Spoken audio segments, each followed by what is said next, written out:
There are two types of people in this world.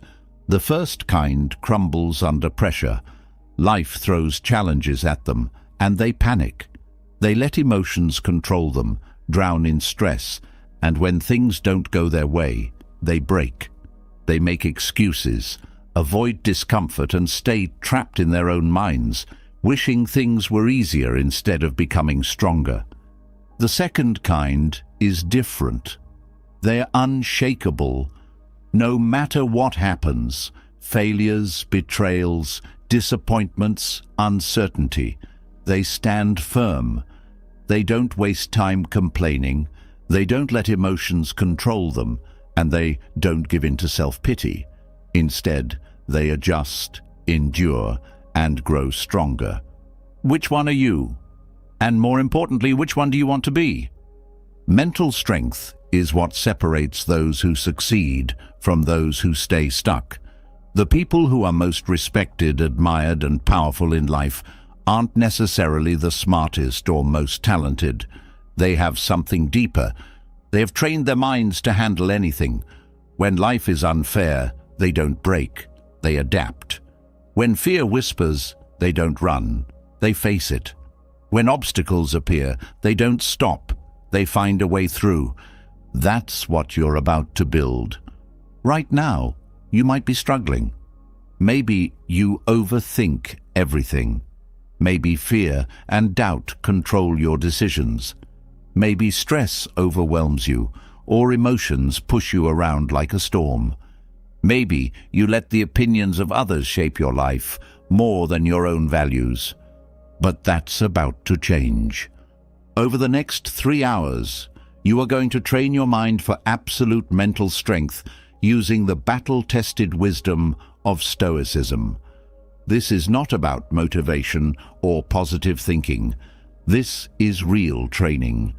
These are the same principles that built warriors, emperors, and philosophers, people who faced war, loss, betrayal, suffering, and even death without fear. You will learn how to stand firm under pressure.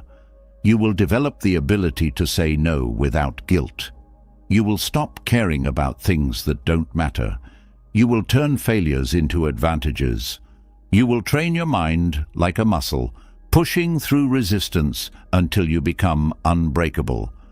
And by the end of this, you won't recognize yourself.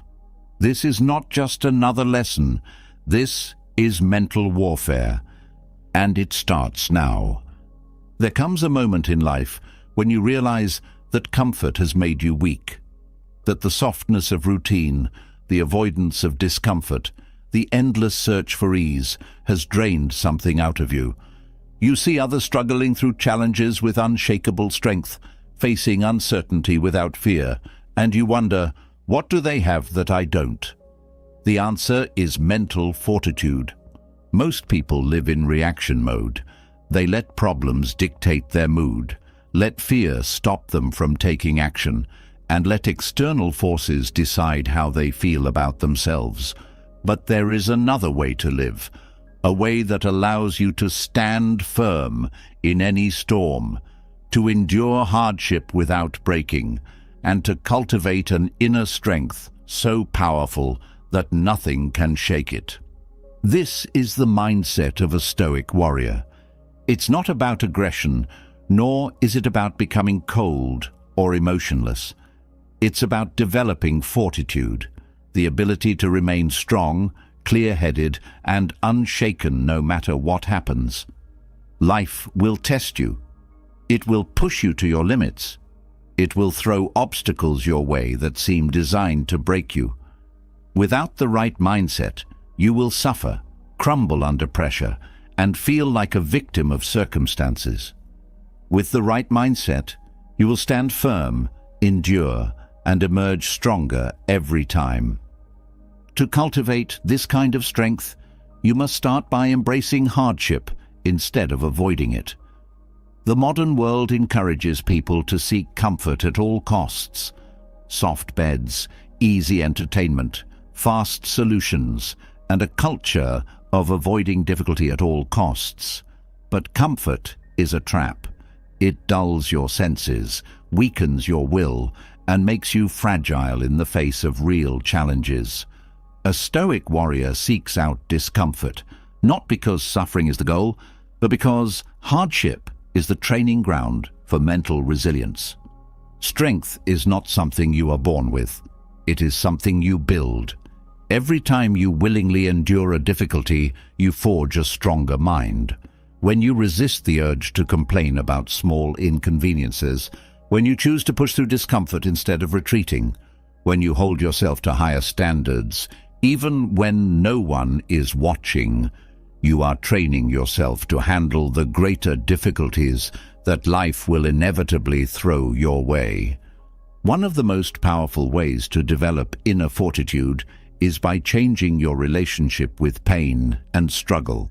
Most people see pain as something to be avoided, something unfair, something that ruins their life. But the Stoic warrior sees it as an opportunity. Pain is a message. It shows you where your weaknesses are.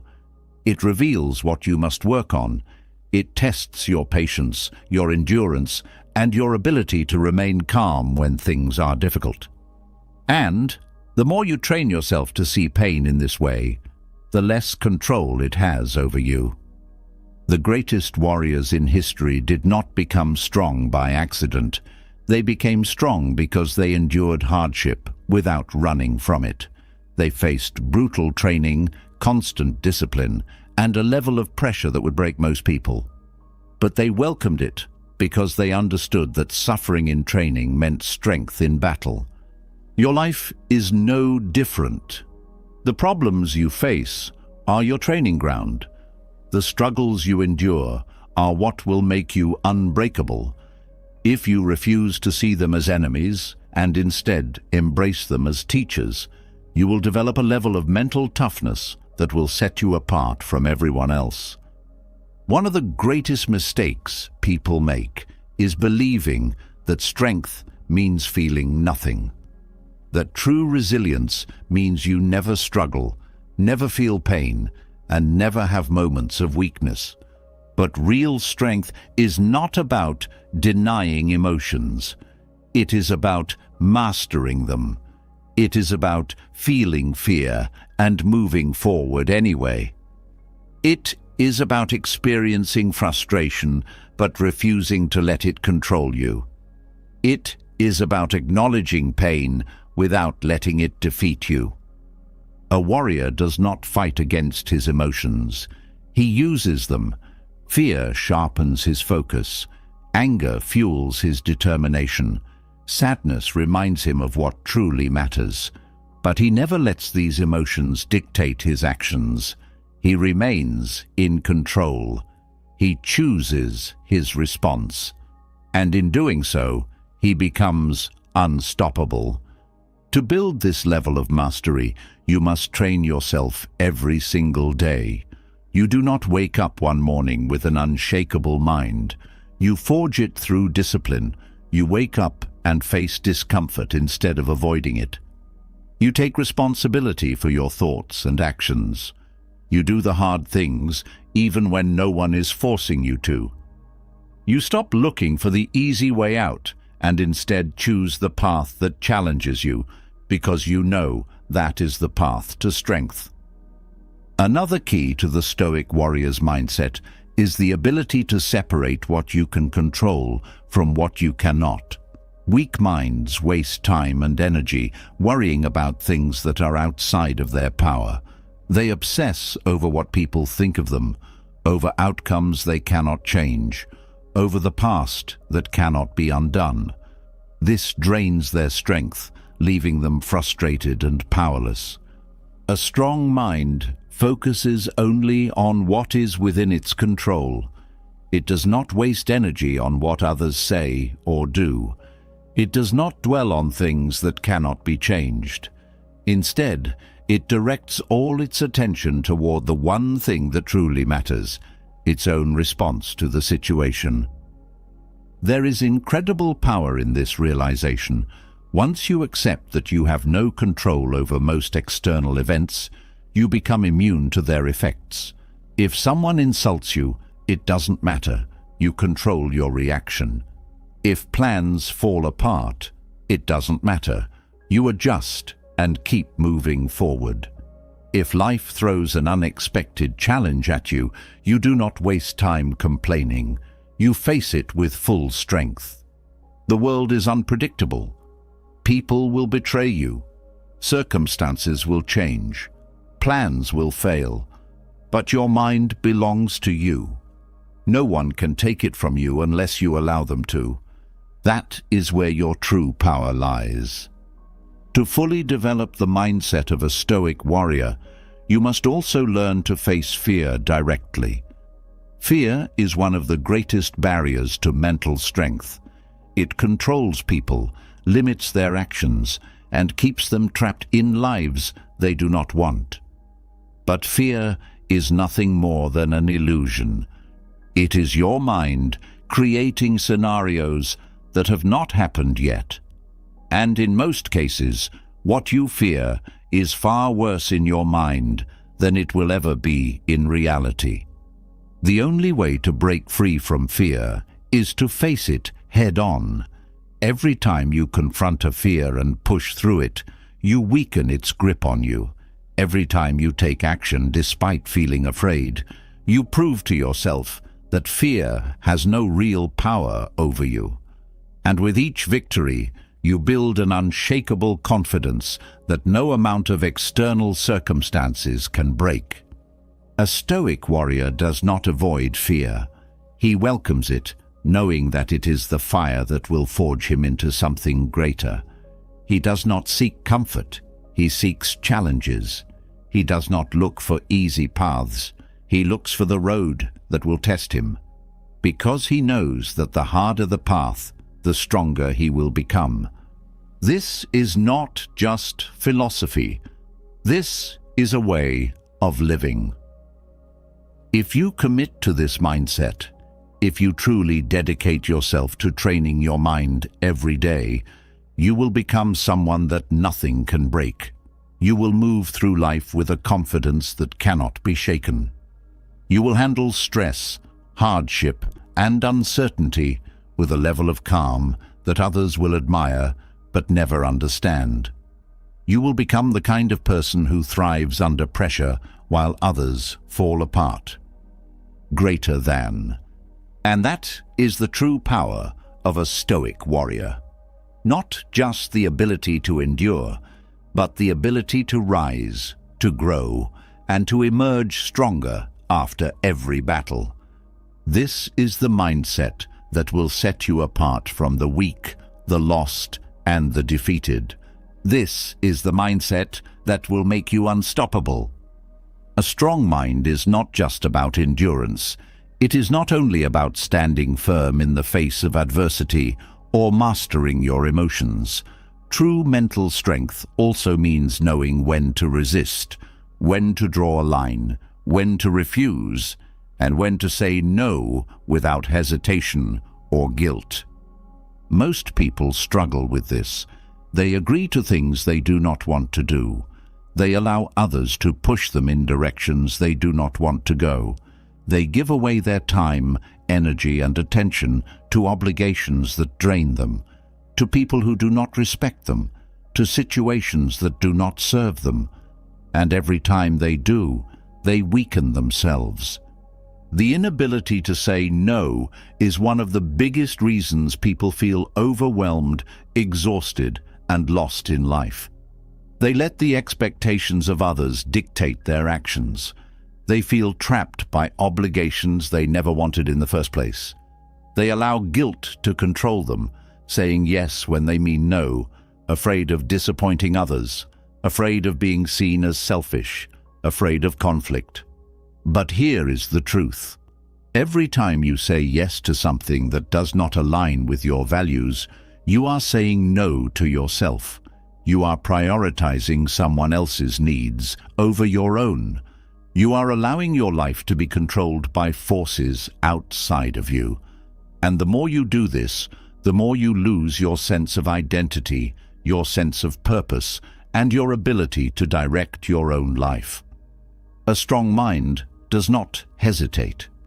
It does not allow guilt to dictate its choices. It does not give in to pressure just because it is easier in the moment. A strong mind knows that saying no is not selfish. It is necessary. It understands that boundaries are essential to protect time, energy, and personal growth. And it never allows fear of disappointing others to become a reason to betray itself. Saying no is not about being rude. It is not about rejecting people or shutting yourself off from the world. It is about clarity. It is about knowing who you are, what you stand for, and what deserves your time and effort. It is about making decisions that align with your values, rather than letting external pressures dictate your path. Most people feel guilty when they say no because they have been conditioned to believe that it is wrong. They have been taught that being agreeable, accommodating, and saying yes makes them good people, that refusing a request is rude, that setting boundaries is selfish. But this is a lie. In reality, every successful person, every strong leader, every individual who has built a meaningful life has mastered the ability to say no.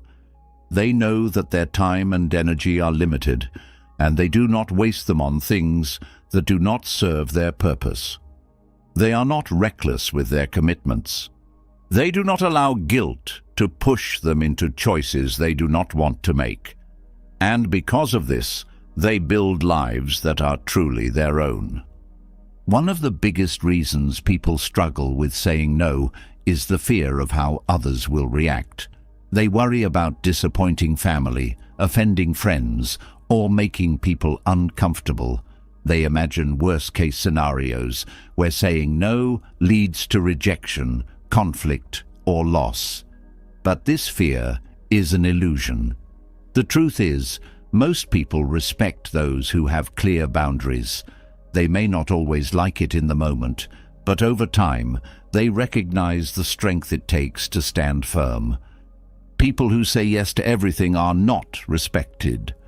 They are seen as weak, easy to manipulate, and without direction. Those who cannot say no end up being taken for granted, used by others, and stretched so thin that they have nothing left for themselves. And when they finally collapse from exhaustion, the same people they tried to please are nowhere to be found. A Stoic mind does not fear disapproval. It does not seek validation through pleasing others. It knows that external opinions have no real power unless they are given power. The approval of others is fleeting and unreliable. True strength comes from within, from knowing your own values, and from refusing to compromise them for temporary acceptance. The ability to say no begins with clarity. If you do not know what you truly want, it is easy to be pulled in every direction by the demands of others. When your values are undefined, your boundaries are weak. But when you have a clear sense of purpose, your choices become simple. You do not need to hesitate or justify your decisions. You do not need to explain yourself to people who will never fully understand your path. This is why self-reflection is essential. Without it, saying no feels like a struggle. But when you know exactly what matters to you, every decision becomes easier. You no longer feel the need to seek approval. You no longer feel guilty for choosing yourself. You simply act in alignment with your values without hesitation. Many people believe that saying no means closing doors, that rejecting a request means missing an opportunity. But in reality, every no is a yes to something else.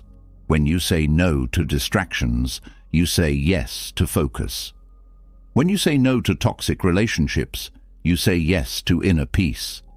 When you say no to obligations that do not serve you, you say yes to the things that do. The ability to say no without guilt also requires strength in handling pressure. Some people will not accept your refusal easily. They will try to convince you, guilt-trip you, or make you feel responsible for their emotions. But their reaction is not your responsibility. Their disappointment is not your burden to carry. Your duty is to yourself, to your growth, your peace, and your path. No one else is living your life. No one else will suffer the consequences of your choices. The people who pressure you today will not be the ones dealing with the stress, exhaustion, and regret that come from saying yes when you should have said no. That burden will fall on you, and that is why you must resist. A strong mind is not aggressive, but it is firm. It does not need to explain itself, but it also does not waver. It understands that not every request deserves a response, that not every invitation needs to be accepted, that not every obligation is worth taking on. It knows when to be generous and when to be guarded, and it refuses to be manipulated by guilt, pressure, or social expectations. Mastering the art of saying no also means letting go of the need to over-explain. Many people feel the urge to justify their refusals, to offer long explanations, to soften their stance so that others do not feel bad. But this only weakens your position. A simple, direct no is more powerful than a long-winded excuse. You do not owe anyone a reason for prioritizing yourself. The ability to say no is one of the greatest acts of self-respect. It is an acknowledgement that your time is valuable, that your energy is sacred, that your life is yours to direct. It is the mark of a person who is in control of themselves, who does not live according to the expectations of others, who is not swayed by fear or guilt. At first, setting boundaries feels uncomfortable. The habit of saying yes is deeply ingrained. The fear of rejection lingers. But over time, as you strengthen your ability to say no, you begin to see the transformation. You reclaim your time. You feel less stressed. You gain more respect, not just from others, but from yourself. Your mind becomes lighter. Your focus becomes sharper. You begin to live on your own terms rather than constantly bending to the will of others. And once you taste this freedom, you will never go back. This is what true strength looks like, not just enduring difficulty, but resisting the forces that try to pull you away from your path. This is the power of rational resistance. This is how you say no without guilt, without fear, and without hesitation. Strength is not just about resisting external pressure. It is not just about saying no to the demands of others. True strength is built from within, rooted in an unshakable mind that cannot be penetrated by fear, doubt, or the noise of the world. Without this foundation, resistance becomes exhausting and discipline crumbles under pressure.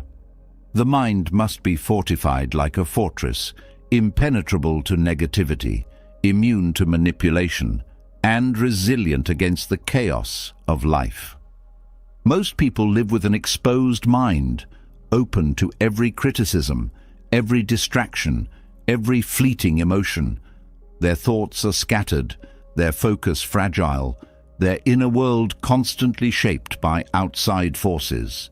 They are pulled in every direction, unable to hold their ground, swayed by public opinion, overwhelmed by stress, and defeated by their own insecurities. They feel exhausted because their mental defenses are weak, allowing anything and everything to disrupt their inner peace. A fortified mind does not operate this way. It is not an open battlefield where anything can invade. It is a fortress with walls so strong that nothing unwanted enters. Criticism does not wound it. External chaos does not disturb it. The shifting moods of others do not weaken it. It is grounded in clarity, built on self-mastery, and shielded from distractions that weaken focus and drain energy. Building such a fortress begins with controlling what is allowed into the mind. The world constantly bombards people with information, some useful, most harmful. Every news headline, every conversation, every criticism, every negative comment is a potential entry point into the mind. Those without control let everything in, allowing their peace to be disrupted by things that do not matter. They absorb fear from the media, insecurities from social comparisons, and doubts from the opinions of others. Their minds are filled with clutter, leaving no space for focus, no room for strength. The first step in fortification is guarding mental space with the same vigilance that a warrior guards his home. Not everything deserves attention. Not every conversation is worth engaging in. Not every criticism is worth responding to. Just as a fortress has strong walls to keep intruders out, the mind must have boundaries to reject the distractions and negativity that seek to weaken it. This requires discernment, the ability to recognize what deserves entry and what must be ignored. Those who build strong minds are selective. They do not entertain gossip. They do not dwell on insults. They do not waste energy debating with people who do not matter. They refuse to engage in mental battles that do not serve them. Their focus is sharp, their attention protected, their mind filled only with thoughts that strengthen them rather than weaken them. A key element of fortifying the mind is developing emotional discipline. Many people believe their emotions are out of their control, that feelings arise without warning and must be obeyed. But a strong mind understands that emotions are not commands, they are merely signals. Fear does not mean retreat. Anger does not mean action. Sadness does not mean surrender. A fortified mind observes emotions without being ruled by them. Most people are enslaved by their emotions. A single insult can ruin their day. A minor inconvenience can throw them into frustration. A small setback can make them question their abilities. Their emotions dictate their reactions, pushing them into decisions they later regret. They act impulsively, react irrationally, and lose control over their own thoughts. A strong mind does not allow this. It observes emotions, but does not obey them blindly. It acknowledges anger, but does not lash out. It feels fear, but does not run. It experiences disappointment, but does not dwell on it. By mastering this discipline, the mind becomes untouchable, immune to manipulation, and unbreakable under stress. Another layer of mental fortification is detachment from external validation. Many people are trapped by the need for approval. They shape their actions, their words, and even their thoughts based on what others might think. Their confidence rises and falls based on the opinions of strangers. A single negative comment can make them doubt themselves. A lack of recognition makes them feel invisible. Their self-worth is fragile because it is built on something outside of their control. A fortified mind does not depend on others for validation. It does not seek applause. It does not fear criticism. It does not require reassurance. It is secure in its own values, confident in its own direction, and indifferent to the shifting opinions of the crowd. It does not need to be seen or praised to feel worthy. It stands strong on its own foundation, unmoved by external approval or disapproval.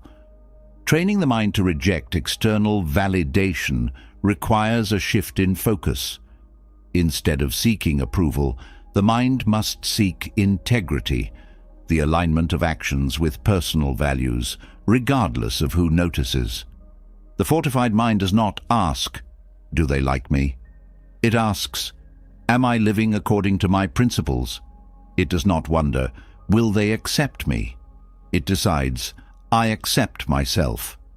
When self-worth comes from within, it cannot be taken away by anyone else.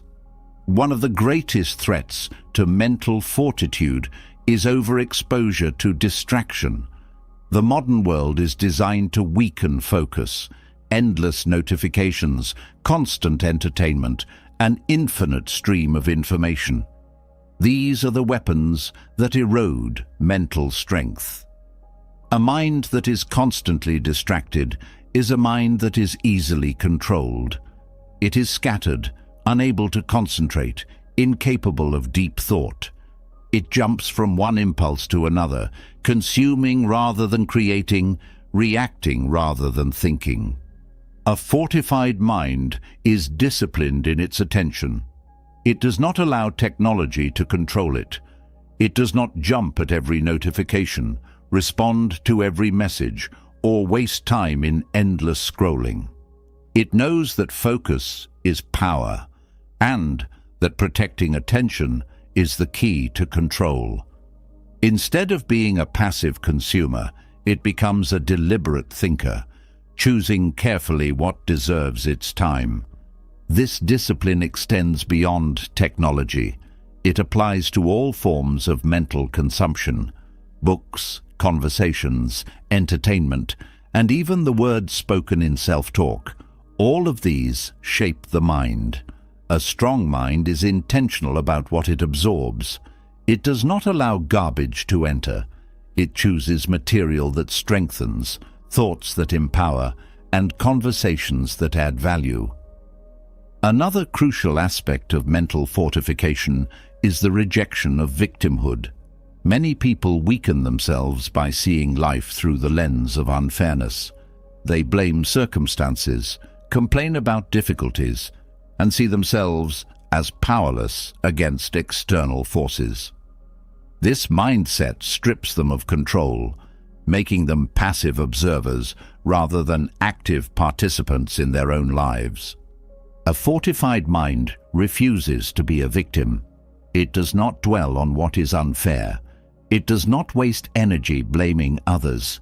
It focuses only on what can be controlled, on what can be changed, and on the actions that can be taken. It does not surrender to self-pity. It does not allow hardship to create a sense of helplessness. It takes full ownership of every situation, choosing response over reaction, action over complaint. This level of fortification doesn't happen overnight. It is built daily through small decisions that reinforce strength. Every time the mind chooses discipline over distraction, it strengthens itself. Every time it rejects validation from others, it becomes more independent. Every time it refuses to be ruled by emotions, it gains power. Every time it takes ownership instead of making excuses, it reinforces its walls. The result is a mind that cannot be broken, a mind that does not waver under pressure, does not crumble under criticism, does not bow to fear or external control, a mind that is self-sufficient, clear, and untouchable.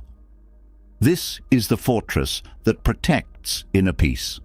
This is the stronghold that shields against manipulation, stress, and weakness. This is the foundation of true mental strength. A strong mind does not resist reality. It reshapes it. Obstacles, setbacks, and hardships are unavoidable, but how they are perceived determines whether they weaken or strengthen a person. Most people see challenges as something to endure, problems as something to complain about, and difficulties as reasons to feel defeated. But those who master their minds see things differently. They understand that no event is inherently good or bad. It's only the meaning assigned to it that makes it so. This is the essence of reverse thinking, the ability to mentally flip challenges into advantages. The world does not hand out fairness. It does not make life easy. Struggles appear without warning, failures happen despite effort, and unexpected difficulties test patience and endurance. But the difference between those who rise And those who fall is not their circumstances, but how they frame those circumstances. A weak mind sees failure as an end, rejection as a loss, and hardship as suffering. A strong mind sees failure as a teacher, rejection as redirection, and hardship as an opportunity for growth. Reverse thinking is not about ignoring reality or pretending that problems do not exist. It is about reshaping perspective to extract value from every situation, no matter how negative it appears. When faced with a challenge, most people focus on what they have lost, what has gone wrong, and what they wish was different. They dwell on the unfairness, replay worst-case scenarios, and allow difficulties to drain their energy. But this reaction is a choice, not an inevitability. The mind can be trained to see something else, what can be gained, what can be learned, and how the difficulty itself can become an asset rather than a burden. This mental shift requires conscious effort. The natural response to hardship is resistance. The mind instinctively fights against discomfort, wishing it away, seeing it as an enemy. But resistance only creates suffering. When hardship is viewed as something negative that must be avoided, the mind becomes trapped in frustration, anger, and helplessness. By reversing this approach, suffering is reduced, and obstacles become fuel for growth rather than sources of distress. A key aspect of reverse thinking is recognizing that difficulty is not an interruption of progress. It is the path to progress. Every great achievement, every personal transformation, every moment of strength is built on challenges. Without resistance, there is no growth. A tree that faces no wind develops weak roots. A muscle that is never strained remains weak. A mind that is never tested stays fragile. The strongest people are not those who have avoided hardship, but those who have learned to use it. The ability to reframe difficulties is what allows someone to remain calm in the face of adversity. A person who believes that struggles are unfair will always feel like a victim. But someone who sees struggle as training develops an entirely different approach. They do not complain about difficulty. They welcome it as a chance to sharpen their skills, to develop resilience, and to learn something that could not be learned in comfort. Reframing challenges also removes fear. Many people avoid taking risks, stepping out of their comfort zone, or facing difficult situations because they associate them with failure, embarrassment, or loss. But when failure is no longer seen as an end, when embarrassment is no longer feared, and when loss is recognized as a teacher, there is no reason to hesitate. The fear that holds most people back disappears when challenges are seen as gifts rather than threats. The strongest minds do not simply endure hardship, they turn it into an advantage. If they experience failure, they analyze what went wrong, adapt, and improve. If they encounter rejection, they take it as redirection rather than personal insult. If they face an obstacle, they ask how it can make them stronger rather than why it happened. Every experience becomes useful, every setback becomes training, and every difficulty becomes a source of strength. One of the most powerful applications of reverse thinking is in dealing with criticism. Most people take criticism personally, allowing it to damage their confidence or fuel their anger. They react defensively, either shutting down or fighting back. But someone who has mastered reverse thinking understands that criticism is one of the greatest tools for growth. It is a direct insight into weaknesses, a mirror that reveals what needs improvement. Even unfair or harsh criticism can be useful. It exposes what triggers emotional reactions, highlighting areas where mental discipline can be strengthened. Another important aspect of this mindset is learning to reframe failure. Most people fear failure because they see it as evidence of inadequacy. They believe that if they do not succeed immediately, they are not good enough. But failure is only final for those who stop trying. Every failure contains data. It reveals weaknesses, exposes blind spots, and provides valuable lessons that cannot be learned through success alone. A strong mind does not fear failure. It extracts every lesson possible from it, making future success even more likely. Reframing rejection is equally important. Many people take rejection as a personal attack, believing it means they are unworthy or not good enough. But rejection is nothing more than misalignment. It simply means that something was not the right fit, whether it was a relationship, a job, or an opportunity. When rejection is seen as redirection, it removes emotional suffering. Instead of feeling defeated, the focus shifts to what is next, with the understanding that something better will come from the experience. Reverse thinking also applies to unexpected hardships. Life does not follow a predictable path. Sudden problems arise, financial struggles, health issues, personal losses. The immediate reaction is often frustration or despair. But a mind trained in reverse thinking immediately shifts to what can be gained from the situation. Every hardship contains lessons, even if they are not immediately clear. Strength is built by responding to difficulty with resilience rather than resistance. This mental approach is not just about surviving challenges. It is about using them to accelerate growth. When difficulty is seen as an advantage, it no longer weakens. It strengthens. It sharpens focus, builds character, and increases adaptability. People who develop this mindset do not just recover from setbacks, they come back stronger every time. The greatest power of reverse thinking is that it removes the illusion of control over external events. Most people waste energy trying to change things outside of their control, resisting reality, wishing things were different. This is a futile effort that only leads to frustration. But when the focus shifts from controlling events to controlling perception, everything changes. External circumstances lose their power because no event is inherently negative. It is only the mind's reaction that determines its effect. When applied consistently, this approach creates unshakable mental resilience. A person who masters reverse thinking cannot be broken by circumstances. They cannot be controlled by fear. They do not waste energy resisting reality. They adapt, they grow, and they find opportunity where others see defeat.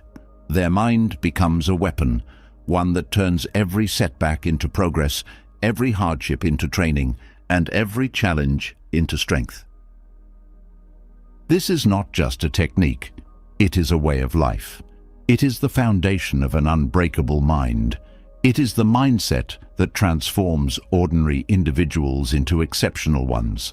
It is the difference between those who stay stuck and those who rise, between those who see problems and those who see solutions, between those who are defeated by life and those who use every challenge to become stronger than before. A mind that controls its perception has already won half the battle. When challenges are no longer seen as problems but as tools for growth, external events lose their power. But there is another layer of mastery beyond reframing challenges: full control over emotions. Most people are not led by reason, nor by principles, nor by deliberate choices.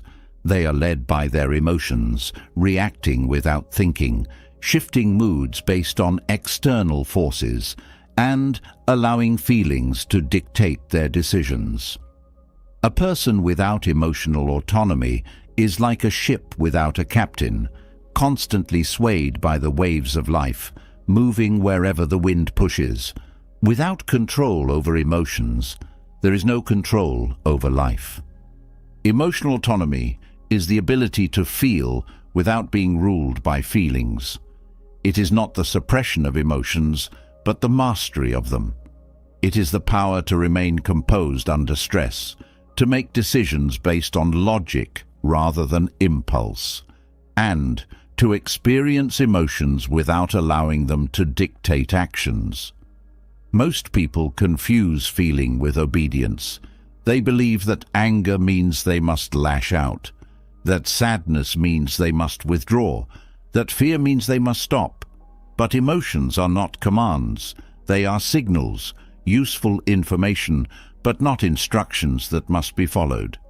A person who lacks emotional control is at the mercy of their surroundings. If someone offends them, they become angry. If plans go wrong, they become frustrated. If a situation is uncertain, they feel anxious. Their peace is fragile because it depends on everything going smoothly. This is why emotional autonomy is so rare. It requires the ability to separate feelings from actions, to recognize emotions without allowing them to hijack thoughts and behaviors. Those who master it develop an unshakable calm, a level of inner stability that is unaffected by the chaos around them. To reach this level, there must be a shift in how emotions are understood. Most people treat emotions as if they are truths. They believe that if they feel something strongly, it must mean something significant. But emotions are not facts. They are temporary, often exaggerated, and influenced by countless factors: sleep, diet, stress levels, past experiences, and even subconscious biases. They are unreliable guides for decision-making. A single moment of anger can lead to a decision that ruins years of effort. A fleeting burst of insecurity can cause someone to abandon an opportunity they would have succeeded in. The ability to pause, to detach from the feeling and analyze it with reason, is what separates those who are controlled by their emotions from those who control them. One of the most damaging habits that weakens emotional autonomy is reacting immediately. Most emotional mistakes happen in the heat of the moment. When something triggers a response, there is a brief window before action. This is the most important moment. Weak minds react impulsively, allowing the first emotion to dictate behavior. Strong minds use that moment to assess, to question whether the reaction is logical, whether it serves them, whether it aligns with their values. By inserting a pause between stimulus and response, emotional control is established. The ability to delay reaction also reduces the power of external forces. When people realize that their words, actions, and attempts to provoke no longer elicit an immediate response, their influence disappears. The person who remains calm when insulted, composed when criticized, and steady when confronted holds power over the situation. Emotional control is not just about personal peace. It is also a form of quiet dominance. When others lose control, the one who remains steady becomes the leader, the person everyone looks to for guidance. The practice of emotional autonomy also extends to expectations. Most emotional suffering comes from unmet expectations, expecting fairness from an unfair world, expecting kindness from others, expecting things to go as planned. When expectations are rigid, reality constantly disappoints, creating unnecessary frustration and sadness. But when expectations are reduced or eliminated, there is nothing to be thrown off by. The less that is expected from others and from the world, the more peace remains. This does not mean becoming indifferent, but rather developing a mindset where nothing is owed, where every positive outcome is a bonus rather than an entitlement. There is also the matter of internal dialogue. Emotions are often intensified by the way the mind speaks to itself. A minor inconvenience can turn into deep frustration if the internal narrative exaggerates it. A moment of rejection can become unbearable if the mind starts repeating, "I am not good enough." Most people do not question their thoughts. They assume that because they think something, it must be true. But thoughts are just as unreliable as emotions. They can be distorted, influenced by fear, bias, and past conditioning. Developing emotional autonomy requires scrutinizing internal dialogue, questioning whether a thought is rational or if it is simply a reaction based on old patterns. A strong mind does not allow itself to be consumed by unnecessary emotions. It does not dwell on things that do not matter. It does not allow itself to spiral into overthinking, regret, or worry. Instead, it focuses only on what is useful. This is why emotional autonomy leads to greater energy and clarity. Most exhaustion is not physical, it is emotional. It is the result of wasted energy on pointless arguments, unnecessary worries, and self-inflicted suffering over things that are outside of control. By refusing to engage in these emotional drains, more energy is available for what actually matters. Another important aspect of emotional autonomy is learning to accept emotions without judgment. Many people feel guilty for experiencing certain emotions, believing that if they feel fear, they must be weak, or if they feel anger, they must be an aggressive person. But emotions are not flaws. They are natural. The problem is not in feeling them, but in allowing them to take control. Acceptance of emotions is different from obedience to them. A person can feel nervous before an important task, but still move forward. They can feel sadness without falling into despair. They can feel anger without losing composure. By acknowledging emotions without reacting impulsively, their power is reduced. Control over emotions also strengthens relationships. Most conflicts are escalated because of emotional reactions. Words spoken in anger, defensiveness triggered by insecurity, assumptions made without clarity. A person who has full control over their emotions can de-escalate conflicts rather than feeding them. They do not take things personally. They do not become defensive at the slightest provocation, and they do not allow ego to dictate their responses. They listen without reacting, respond with thought rather than impulse, and diffuse tension rather than adding to it. This is why emotionally strong people often appear wise, because they do not allow fleeting emotions to disrupt communication or distort perception. Emotional control also eliminates the problem of external validation. Many people are emotionally dependent on how others perceive them. If they are praised, they feel good. If they are criticized, they feel bad. Their self-worth fluctuates based on external feedback, making them emotionally unstable. But a person who has mastered their emotions is not swayed by this. Their self-worth is internal. They do not need approval to feel confident, nor do they crumble under criticism. They remain steady regardless of how they are perceived, because their emotional state is not dictated by others. Another aspect of emotional autonomy is controlling where attention goes. Many emotional struggles are self-inflicted, caused by focusing on things that serve no purpose. People replay past mistakes, dwell on insults, and feed negative emotions by repeatedly thinking about things that upset them. But the mind is under control, and attention is a choice. A person who refuses to focus on what does not serve them gains immediate power. Instead of feeding negativity, they redirect attention to what strengthens them. This is not avoidance, it is discipline. It is the ability to decide what is worth thinking about and what is not. A person with emotional autonomy is not easily provoked. They are not controlled by moods. They do not let external events dictate how they feel. They remain steady in chaos, calm under pressure, and unmoved by trivial matters. Their peace is not fragile. It is built on mastery, on the ability to regulate emotions rather than be controlled by them. Greater than.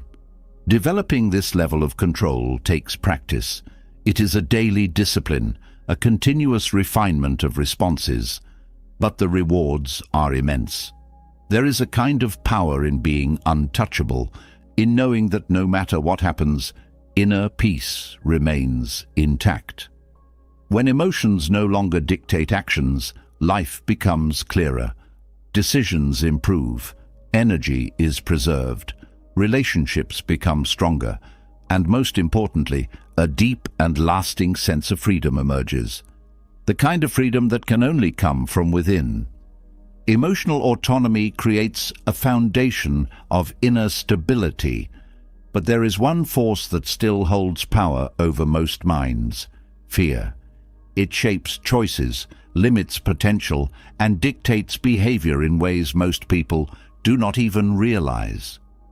Fear is the reason people hesitate when they should act, retreat when they should advance, and remain trapped in situations that no longer serve them. It disguises itself as logic, convincing people to stay in their comfort zones, to avoid discomfort, to seek security over growth. But fear is not an enemy. It is a training ground. It is not a signal to stop, but an invitation to sharpen the mind, to build resilience, and to step forward into something greater. Most people live under the illusion that fear is something to be avoided. They believe that if they feel fear, it means they should turn away, that discomfort is a sign to retreat. This belief keeps them weak. The mind, like the body, grows stronger through resistance. A muscle that is never tested remains weak. A mind that is never forced to confront fear remains fragile. The only way to develop mental toughness is by stepping into fear rather than avoiding it. Those who embrace this philosophy become unshakable because they no longer see fear as a threat, but as a tool for transformation. The first step in using fear as training is recognizing that fear itself is not the problem. It is the reaction to fear that determines its power. Most people let fear control them because they assume that it is an indication of real danger. But the majority of fear is imagined. It is not based on reality, but on projections of what might happen. Fear of failure, fear of rejection, fear of embarrassment. These are not physical threats. They are mental constructions. They exist because the mind has been conditioned to see the unknown as something to be avoided. But when this conditioning is questioned, it loses its grip. A powerful way to break the control of fear is exposure. Every time fear is avoided, it grows stronger. Every time it is faced, it weakens. A person who never speaks up because they fear judgment will remain trapped in silence. But the moment they speak despite the fear, they begin to reclaim their power. Each repetition makes the fear smaller until it no longer exists. The same applies to every fear.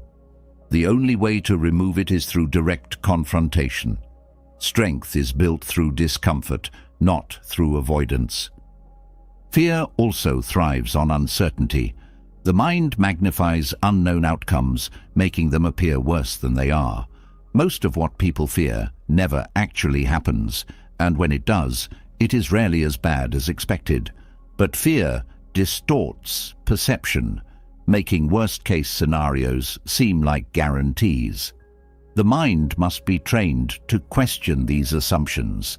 Instead of asking, what if everything goes wrong? The question must shift to, what if I handle it? Instead of seeing fear as a prediction, it must be seen as an opportunity to prove resilience. The only way to know the limits of personal strength is by testing them. Courage is not the absence of fear. It is the decision to act despite it.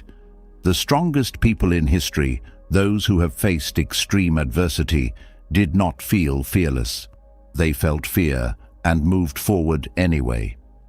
They understood that fear is not an obstacle. It is an indicator of where growth lies. The very thing that is feared the most is often the exact thing that must be confronted. If something feels terrifying, it is a sign that it holds power.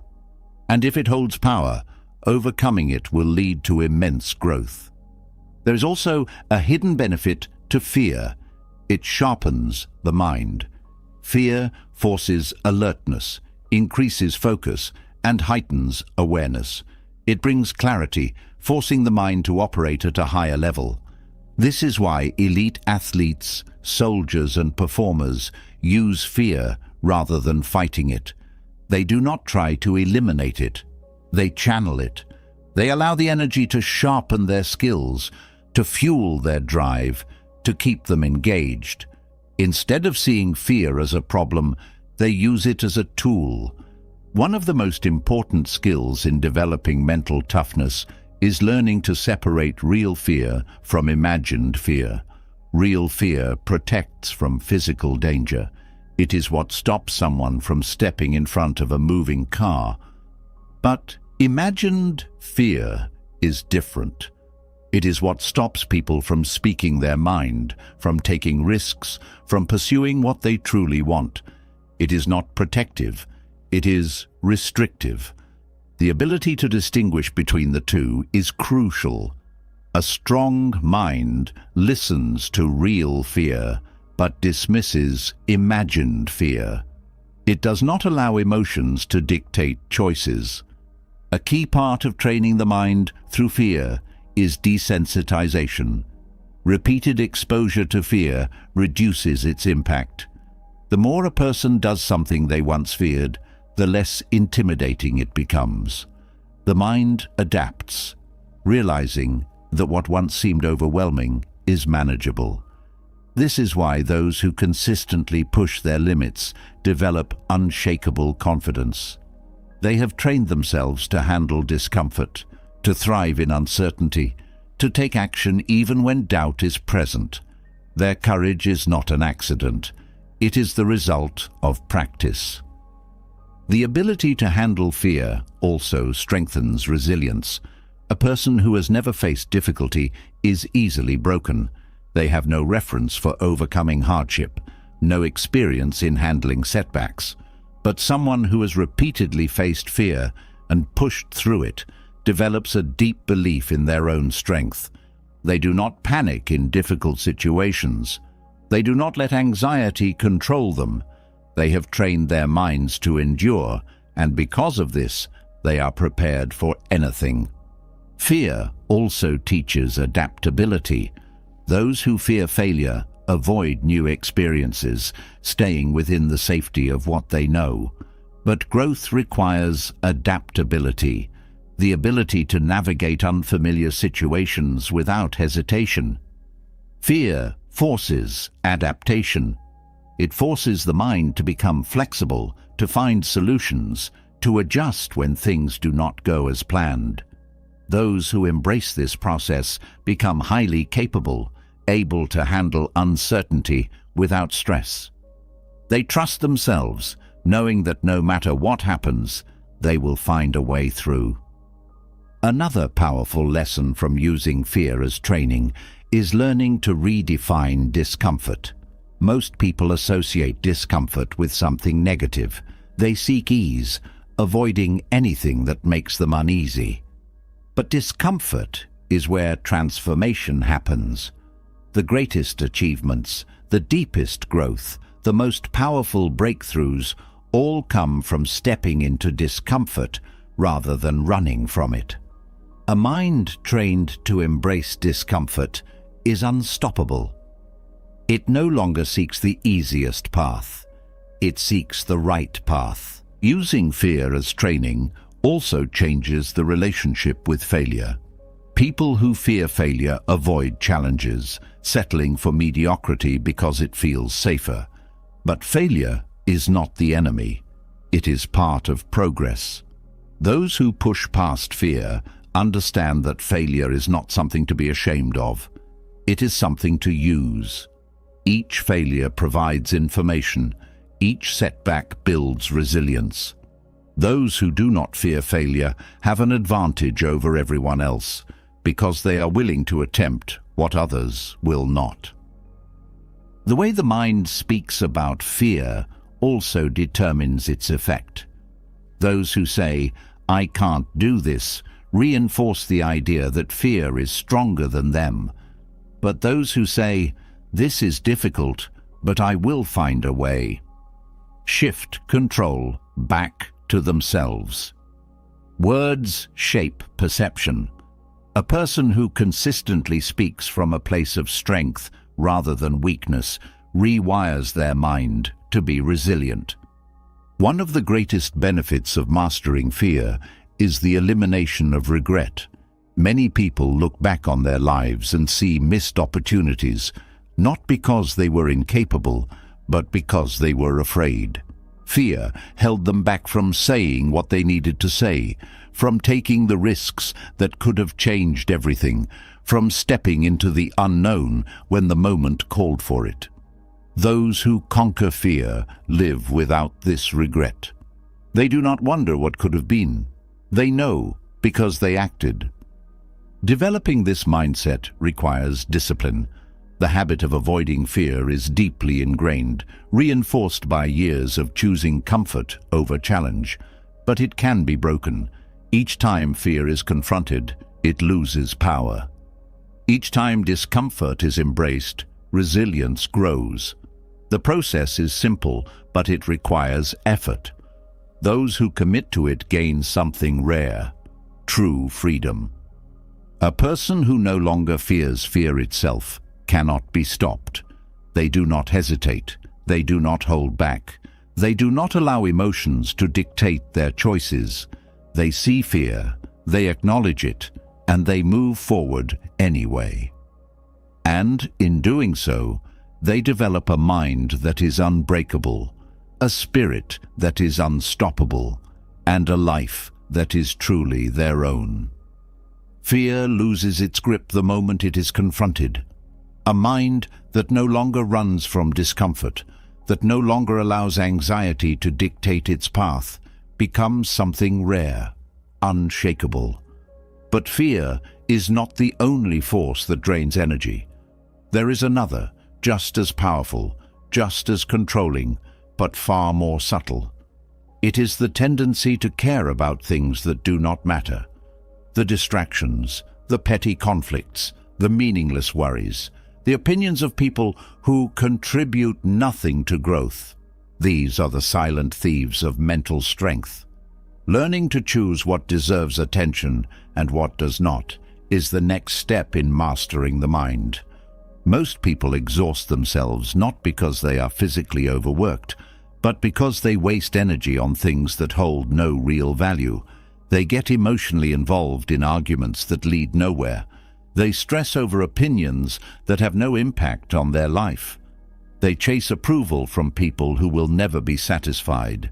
They react to every inconvenience, allowing small annoyances to disrupt their peace. Their mental energy is scattered in 1,000 directions, leaving them drained, frustrated, and unable to focus on what truly matters. A person who masters indifference does not live this way. They understand that not everything requires a reaction. They are selective with their attention, giving energy only to what aligns with their values. They do not engage in every debate, nor do they allow every external event to dictate their emotions. They conserve their strength, focusing only on what contributes to their growth and ignoring everything else. This is not passivity. It is strategic discipline. It is the conscious decision to not allow trivial matters to consume mental space.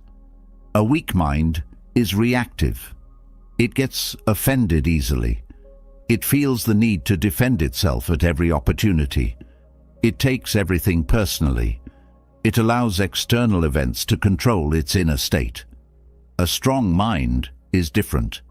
It does not give its power away so easily. It knows that most things are not worth the effort. Someone disrespects them, not worth it. A stranger makes a rude comment, not worth it. An inconvenience arises, not worth it. Their focus is reserved for what actually contributes to their growth.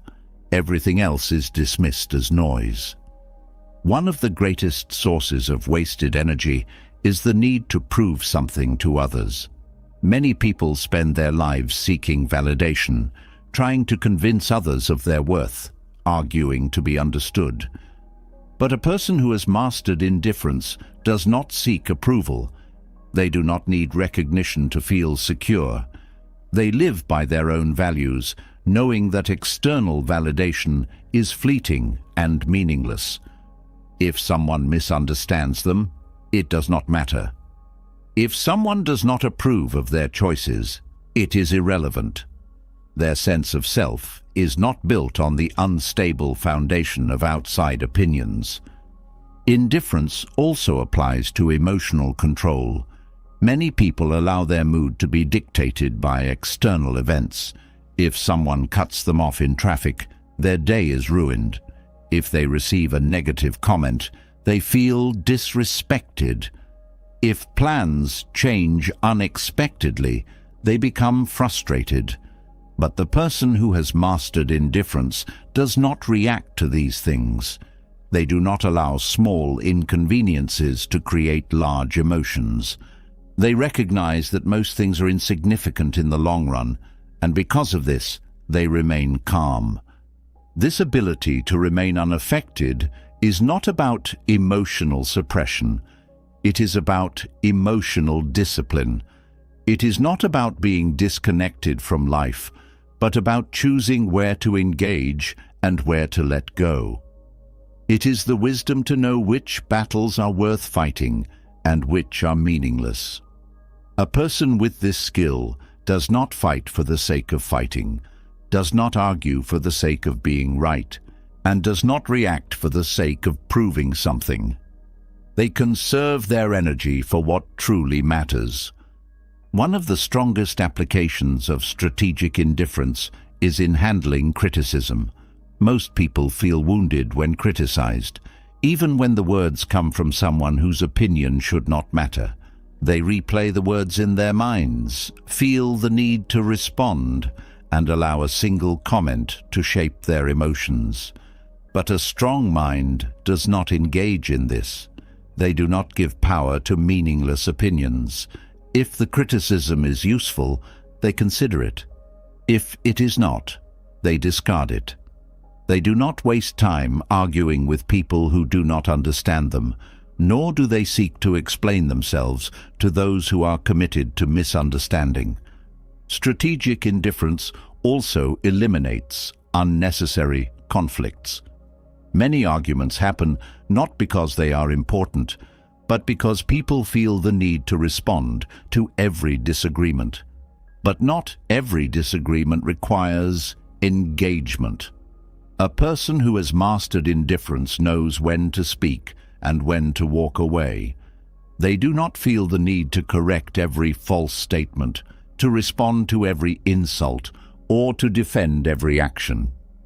They understand that silence is often the most powerful response. This ability to ignore what does not serve them gives them an immense advantage. While others are drained by distractions, by petty conflicts, by endless worrying about things they cannot control, they remain clear-headed. Their focus is on progress, on discipline, on becoming stronger. Their attention is a resource, and they guard it carefully. One of the most valuable applications of this mindset is in resisting emotional manipulation.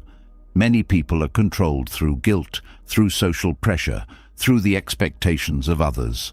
They feel obligated to respond, to explain, to justify themselves. But a person who has mastered indifference does not fall into this trap. They do not respond to emotional bait. They do not allow others to pull them into unnecessary drama. They remain detached from manipulation, refusing to engage in emotional games that serve no purpose.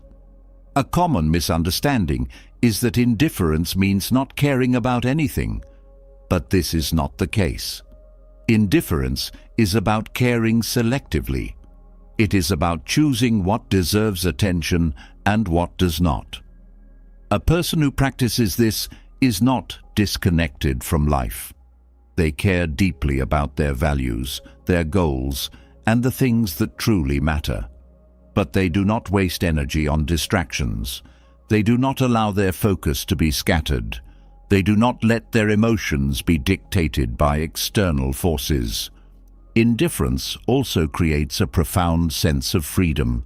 Many people feel trapped because they are constantly reacting, constantly seeking approval, constantly trying to please others. But when these habits are removed, a new level of mental clarity emerges. A person who is indifferent to what does not matter moves through life with ease. They do not feel weighed down by unnecessary burdens. They do not carry the opinions of others as baggage. They are light, focused, and free. The strength of this mindset is most visible in difficult situations. When chaos arises, most people panic, react emotionally, and become overwhelmed. But the person who has mastered indifference remains steady. They do not allow external events to dictate their inner state. They do not waste time on things they cannot control. They focus on what can be done, and everything else is ignored. This level of calm under pressure makes them a natural leader, someone who others turn to for guidance. Developing strategic indifference is not about suppressing feelings. It is about learning where to place attention. It is about understanding that not every battle is worth fighting, not every event is worth reacting to, and not every emotion deserves obedience. It is the ability to stay steady in a world that constantly seeks to pull attention in 1,000 directions. A person who masters this skill does not feel drained by the meaningless. They do not waste time on what does not move them forward. They do not allow themselves to be consumed by things that do not deserve their energy. They operate from a place of focus, strength, and clarity. And in a world full of distractions, full of noise, full of unnecessary conflicts and endless demands for attention, this ability is one of the greatest forms of power. A mind that no longer wastes energy on meaningless distractions, unnecessary arguments, or external validation gains an incredible advantage. But removing external distractions is only part of the equation. There is another form of clutter, one that is far more insidious, far more exhausting. It is the internal noise, the endless overthinking, the emotional baggage, the unnecessary worries that take up space in the mind, leaving no room for clarity or focus. The next step in developing true mental strength is decluttering the mind, removing everything that does not serve a purpose, eliminating the mental weight that slows progress, and simplifying thought processes to operate with precision and resolve. Most people live in a state of mental overload. They carry too many worries, too many conflicting thoughts, too much unresolved emotion. Their minds are filled with clutter, constantly replaying past regrets, anticipating future problems, reacting to small inconveniences as if they are life-altering. They believe that thinking more means solving more, that worrying about everything means they are being responsible. But this is an illusion. More thinking does not mean better decisions. More worry does not mean better preparation. A mind that is constantly processing unnecessary information becomes weak, scattered, and drained. A strong mind is a clear mind. It is free of excess thoughts, unnecessary concerns, and repetitive worries. It focuses only on what is relevant, dismissing everything else. It does not dwell on the past. It does not obsess over the future. It does not replay conversations or analyze every small detail. It operates with simplicity, clarity, and efficiency. This is mental minimalism, a way of thinking that removes all excess so that only the essential remains. The first step in decluttering the mind is recognizing mental clutter. Many people are so accustomed to overthinking that they do not even realize how much space it takes up. They assume that constant analysis, internal debates, and looping thoughts are normal. But a mind that is overloaded with unnecessary thoughts is like a desk covered in junk. There is no space to work. The brain becomes consumed with irrelevant details, leaving no room for deep thinking, creativity, or calm. Every unresolved thought, every small worry, every unnecessary piece of information takes up valuable mental real estate. A clear mind is selective. It does not hold on to everything. It filters information, keeping only what is useful and discarding what is not. Just as a minimalist home is free of excess possessions, a minimalist mind is free of excess thoughts. It does not hoard memories that serve no purpose. It does not cling to regrets. It does not replay old mistakes. It does not hold on to emotional baggage that weighs it down. It keeps only what strengthens it. One of the most effective ways to declutter the mind is letting go of unresolved emotions. Many people carry emotional baggage for years, sometimes decades, without realizing how much energy it drains. They hold on to grudges, replay old conflicts, and relive painful experiences that no longer have any relevance. But the past is unchangeable. Holding on to emotional pain does not alter what happened. It only burdens the present. A clear mind does not hold on to unnecessary emotions. It processes them, learns from them, and releases them. Overthinking is another major source of mental clutter. Many believe that thinking more means making better decisions, but most thinking is useless repetition. The same thoughts cycle over and over, leading nowhere. Overthinking creates hesitation, doubt, and mental exhaustion.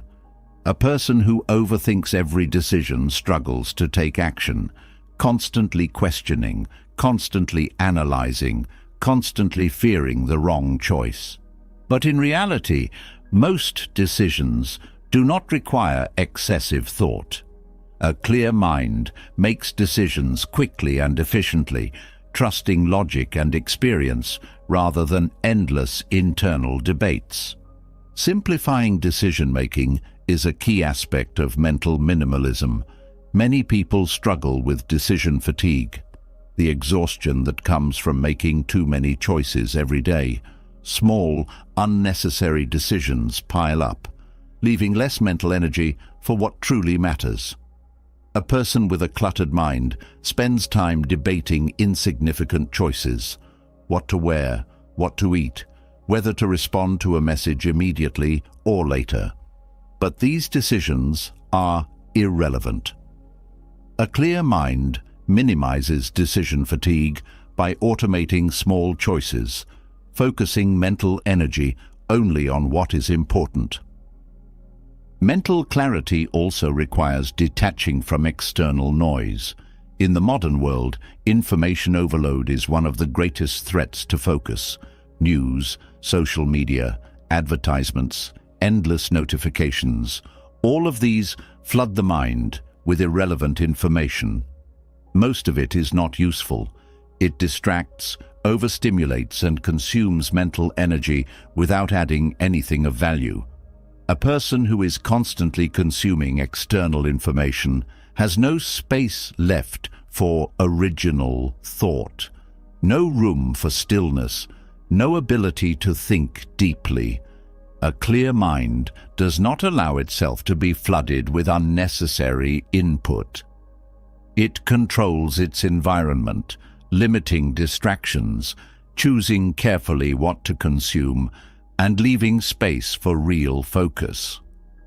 Another major source of mental clutter is attachment to control. Many people struggle because they try to control everything: how others think, how situations unfold, how the future plays out. They spend energy worrying about things outside of their control, obsessing over outcomes, trying to predict every possible scenario. But control is an illusion. The world is unpredictable, people are unpredictable, and the future is uncertain. A mind that tries to control everything is constantly tense, constantly anxious, constantly working against reality. But a mind that lets go of control gains freedom. It focuses only on what can be changed and releases everything else. Letting go of perfectionism is another essential part of mental minimalism. Many people waste enormous amounts of energy trying to get everything exactly right, afraid to make mistakes, obsessed with tiny details that do not matter. But perfection does not exist. No action, no project, no decision will ever be flawless. A clear mind does not chase impossible standards. It focuses on progress, not perfection.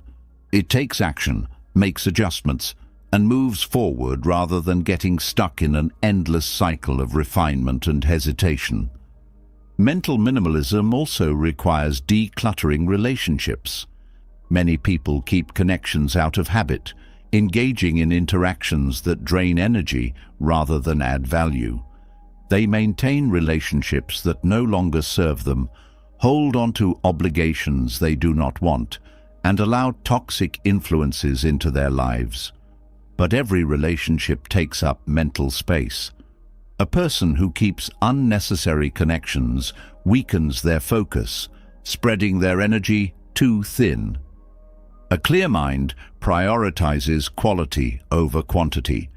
It keeps only the relationships that are meaningful, removing those that create unnecessary stress, drama, or distraction. Developing a clear mind also means eliminating self-imposed pressure. Many people exhaust themselves by taking on too much, saying yes to everything, trying to do too many things at once. They believe that being busy means being productive, but this is false. Productivity is not about doing more, it is about doing less with greater focus. A cluttered mind is constantly multitasking, juggling 100 thoughts at once, never fully present. A clear mind operates in a straight line. It focuses on one task at a time, fully engaged, without distraction. A powerful way to maintain mental clarity is establishing routines. The more structured the mind's environment, the less mental energy is wasted. A strong routine removes the need for constant decision-making, allowing focus to be directed toward what truly matters. A cluttered mind wakes up each day reacting, checking messages, making random decisions, starting tasks without direction. A clear mind begins the day with intention, with a structured plan, with a clear sense of what deserves attention and what does not. Clarity also comes from pausing. Most people fill every moment with stimulation, noise, conversations, screens, distractions, but the mind needs stillness. Without it, thoughts become tangled, ideas become scattered, and emotions become overwhelming. A clear mind creates space for silence. It allows thoughts to settle, emotions to process, and focus to sharpen. It does not fill every moment with activity. It knows that stillness is not wasted time. It is mental maintenance. Decluttering the mind is a continuous process. Every day distractions arise, emotions build up, unnecessary thoughts creep in. But a strong mind filters relentlessly. It does not allow mental junk to accumulate. It stays light, sharp, and ready for whatever comes next. A cluttered mind hesitates. A clear mind acts. A cluttered mind reacts. A clear mind decides. A cluttered mind overthinks. A clear mind moves forward. This is the power of mental minimalism, the ability to remove the excess, to strip away everything unnecessary, leaving only focus, strength, and resolve. A mind stripped of excess is a mind that operates with precision. By removing distractions, overthinking, and unnecessary emotional weight, it creates space for something even more powerful: stillness. In a world that glorifies noise, constant movement, and endless stimulation, stillness is seen as unproductive. But those who master it gain an advantage that few understand. True strength is not found in constant activity, but in the ability to remain steady while the world moves around you. Most people live in a state of internal restlessness. Their thoughts race, their emotions shift unpredictably, and they are constantly reacting to their environment. They are uncomfortable in silence, unable to sit with their own mind without reaching for a distraction. They seek stimulation to fill every empty space, scrolling through screens, engaging in unnecessary conversations, filling moments of stillness with noise. But a mind that never experiences stillness never experiences clarity. It becomes tangled in its own chaos, unable to process emotions fully, unable to think deeply, unable to find peace. A strong mind is not one that is constantly busy. It is one that knows when to pause. It does not fear silence. It does not feel the need to react to everything. It understands that stillness is not wasted time, but the foundation of mental mastery. It is in silence that the deepest insights emerge, that emotions settle, that the mind becomes truly disciplined. Silence is often misunderstood as weakness. People associate it with passivity, with not having an opinion, with being disengaged. But silence is one of the most powerful forms of control. A person who doesn't feel the need to speak unnecessarily is a person who doesn't need validation. They do not seek to prove themselves in every conversation, nor do they waste words defending their ego. Their silence is not absence, it is strength under control. One of the greatest benefits of stillness is that it allows for self-awareness. Most people go through life without truly knowing themselves. They are too distracted, too consumed by external input, too caught up in their own reactions to ever observe their mind clearly. But stillness removes the noise. It forces a person to face their thoughts directly, to see their own emotional patterns, to understand what truly drives them. It is in these moments of quiet that real self-mastery begins. Stillness also sharpens emotional control. Many people react impulsively because they never create space between stimulus and response. They hear something offensive and immediately retaliate. They feel anger and immediately act on it. They experience fear and immediately retreat. But a person who practices stillness does not react mindlessly. They allow emotions to surface without being controlled by them. They create space, a pause in which they can observe, analyze, and choose their response instead of being led by impulse. A person who masters stillness also masters patience. Most suffering comes from a lack of patience, wanting results immediately, wanting conflicts resolved instantly, wanting every situation to unfold on their own timeline. But life doesn't move at the speed of desire. It moves according to its own rhythm. A person who cannot sit in stillness becomes frustrated when things do not happen as quickly as they want. But a person who embraces stillness understands that nothing is rushed and nothing is forced. They operate with patience, trusting that their actions will lead to results without needing immediate proof. Stillness also builds mental endurance. People who cannot sit in silence often struggle with focus, discipline, and control over their thoughts. They are easily distracted, easily influenced, easily swayed by external forces. But a person who is comfortable in stillness has trained their mind to resist distraction. They do not need constant stimulation. They do not seek constant entertainment. They can focus on one task deeply for long periods without losing clarity. Silence is also a source of power in communication. Most people speak too much. They talk to fill silence, to seek approval, to assert dominance, to prove their intelligence. But true intelligence does not need to be proven. A person who speaks only when necessary is a person whose words hold weight. They do not waste language on meaningless conversations, nor do they feel the need to explain themselves endlessly. Their silence commands attention, because when they do speak, their words are chosen carefully. The ability to remain silent in conflict is one of the greatest signs of strength. Many people argue for the sake of arguing. They respond to every insult, every provocation, every disagreement.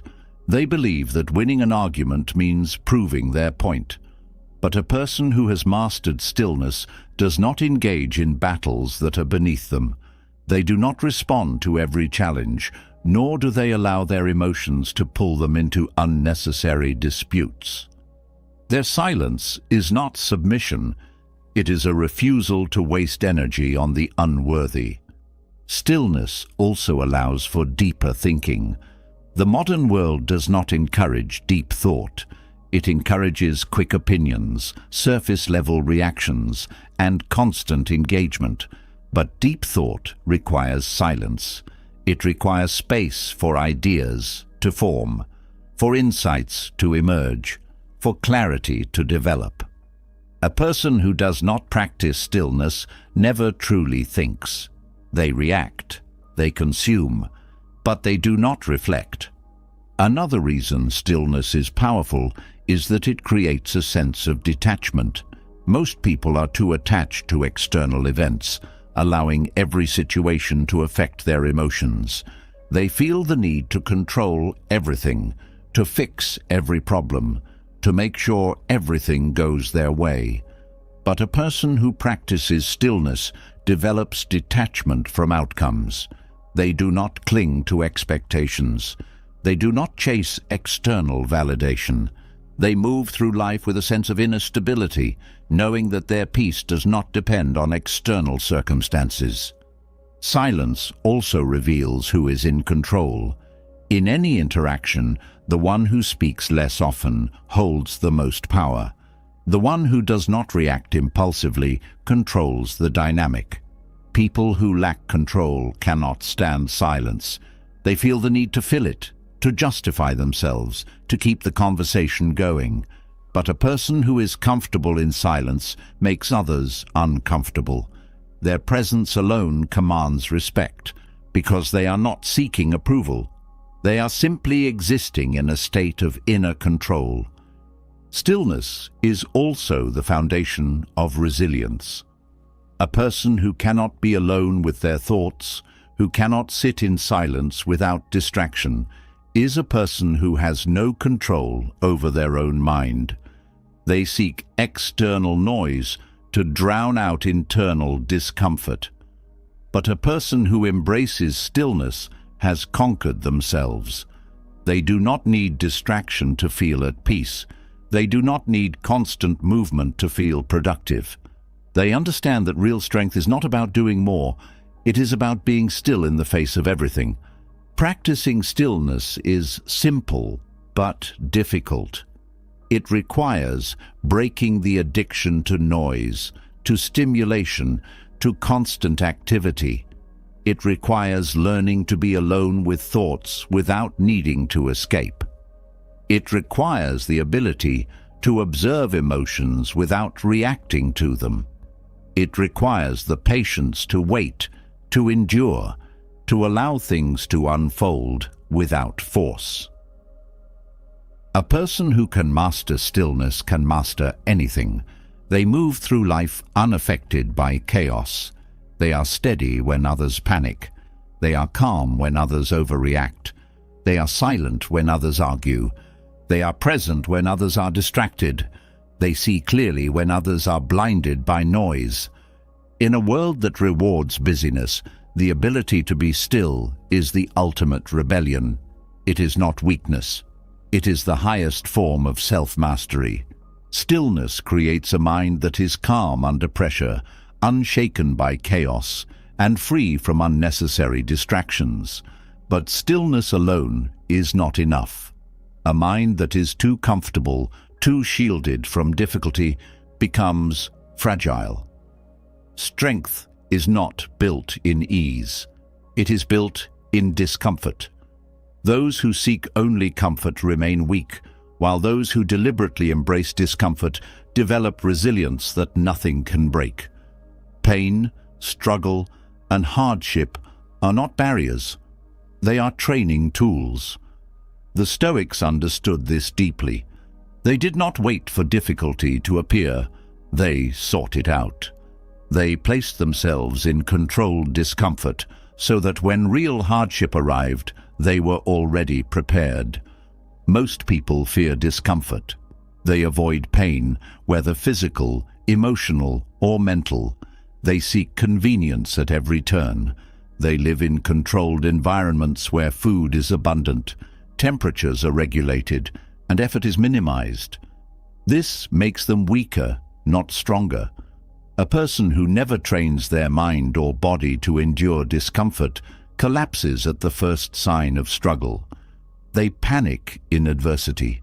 They break under pressure. Their threshold for hardship is low, and because of this, life overwhelms them. A strong mind does not seek comfort. It seeks growth, and growth does not happen in ease. Growth happens when the mind is pushed beyond its limits, when it learns to endure discomfort rather than avoid it. The ability to reframe pain as a tool rather than a burden separates those who thrive from those who struggle. Pain is not an enemy. It is the greatest teacher, the most powerful form of training, the sharpest forge for mental toughness. The first step in using discomfort as a training tool is shifting perception. Most people see pain as a problem, as something to remove as quickly as possible. But pain is a signal. It reveals weakness, highlights areas that need improvement, and exposes limits.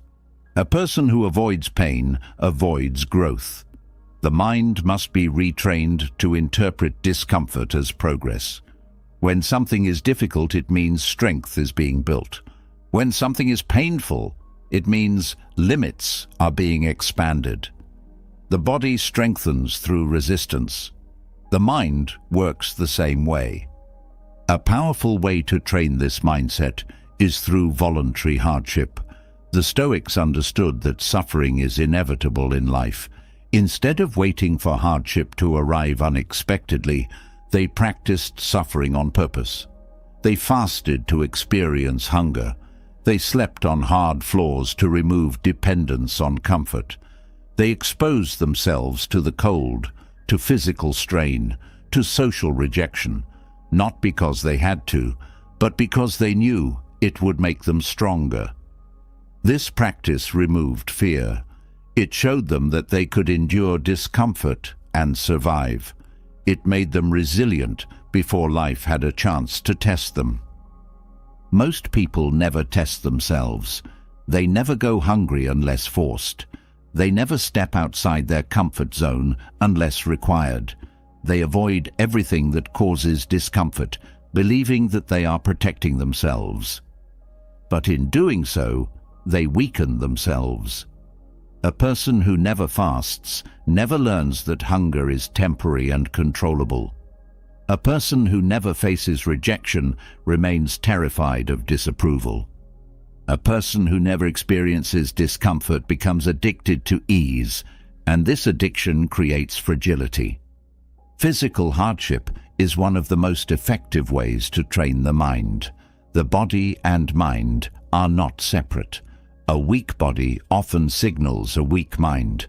Those who train their body through discomfort, whether through exercise, exposure to extreme temperatures, or endurance challenges, develop mental toughness alongside physical strength. This is why elite athletes, soldiers, and extreme adventurers possess an unshakable mindset. They have conditioned themselves to endure. They do not quit when things get difficult, because difficulty is their training ground. Emotional discomfort must also be trained. Many people fear confrontation, rejection, failure. They avoid difficult conversations, suppress their emotions, and retreat from situations that make them uneasy. But emotional strength is built the same way as physical strength, through exposure. A person who never faces their fears remains controlled by them. A person who never speaks up remains unheard. A person who avoids conflict remains weak in relationships. The way to build emotional toughness is to face discomfort rather than escape it. Discomfort also removes entitlement. Many people expect life to be easy. They believe they deserve convenience, luxury, and smooth experiences. But life does not operate on entitlement. It operates on adaptation. Those who expect ease are caught off guard when challenges arise. They feel wronged, frustrated, victimized. But those who train in discomfort expect nothing. They do not assume that things should be easy. They do not seek pity when things are hard. They accept struggle as part of life and move forward without complaint. A person who voluntarily embraces discomfort no longer fears difficulty. They do not panic in adversity because they have trained themselves to handle it. They do not break under pressure because they have already placed themselves under controlled stress. They develop the ability to endure, to persist, to remain unfazed by struggle. This is not just resilience, it is a complete removal of fear. Training the mind through discomfort also eliminates excuses. Many people say they cannot do things because they are too tired, too busy, too uncomfortable. But these are illusions. The body and mind are capable of far more than they are given credit for. The person who consistently places themselves in discomfort discovers this truth. They learn that hunger does not kill them, that exhaustion is temporary, that fear is an illusion. They stop using minor discomfort as an excuse and start doing what needs to be done, regardless of how they feel. Another powerful result of discomfort training is detachment from material excess. Many people are dependent on luxury, on comfort, on external validation. They believe they need a certain lifestyle to be happy. But a person who practices discomfort removes attachment. They train themselves to live with less, to find peace in simplicity, to develop contentment independent of material things. This makes them immune to loss. If they lose wealth, they do not panic. They have already trained themselves to survive without it. If they lose social approval, they do not suffer. They have already trained themselves to stand alone. They are not bound by comfort. They are free. A major part of reframing pain is understanding that the worst suffering is self-inflicted. Most emotional pain does not come from external events. It comes from how those events are interpreted. Hardship itself is neutral. It is the mind's resistance that creates suffering. Those who train in discomfort learn to remove resistance. They accept pain rather than fight it.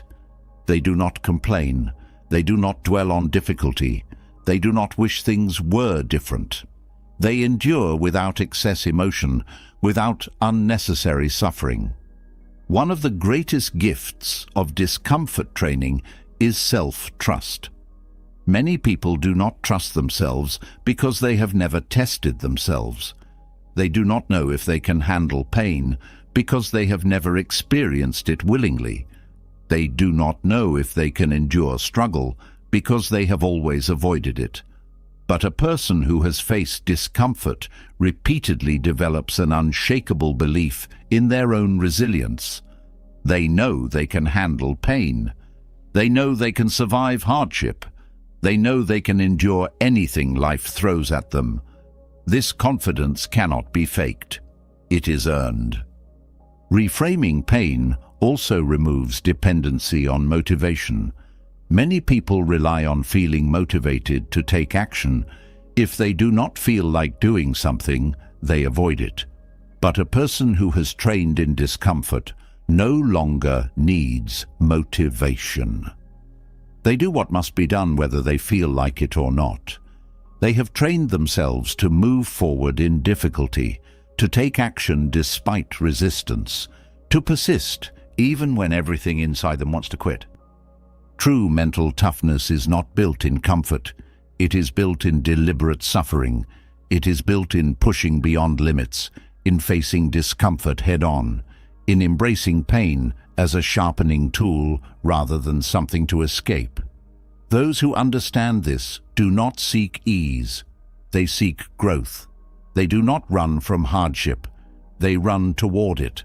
And because of this, they become unbreakable. A person who has trained in discomfort is ready for anything. They do not crumble under pressure. They do not complain when life is unfair.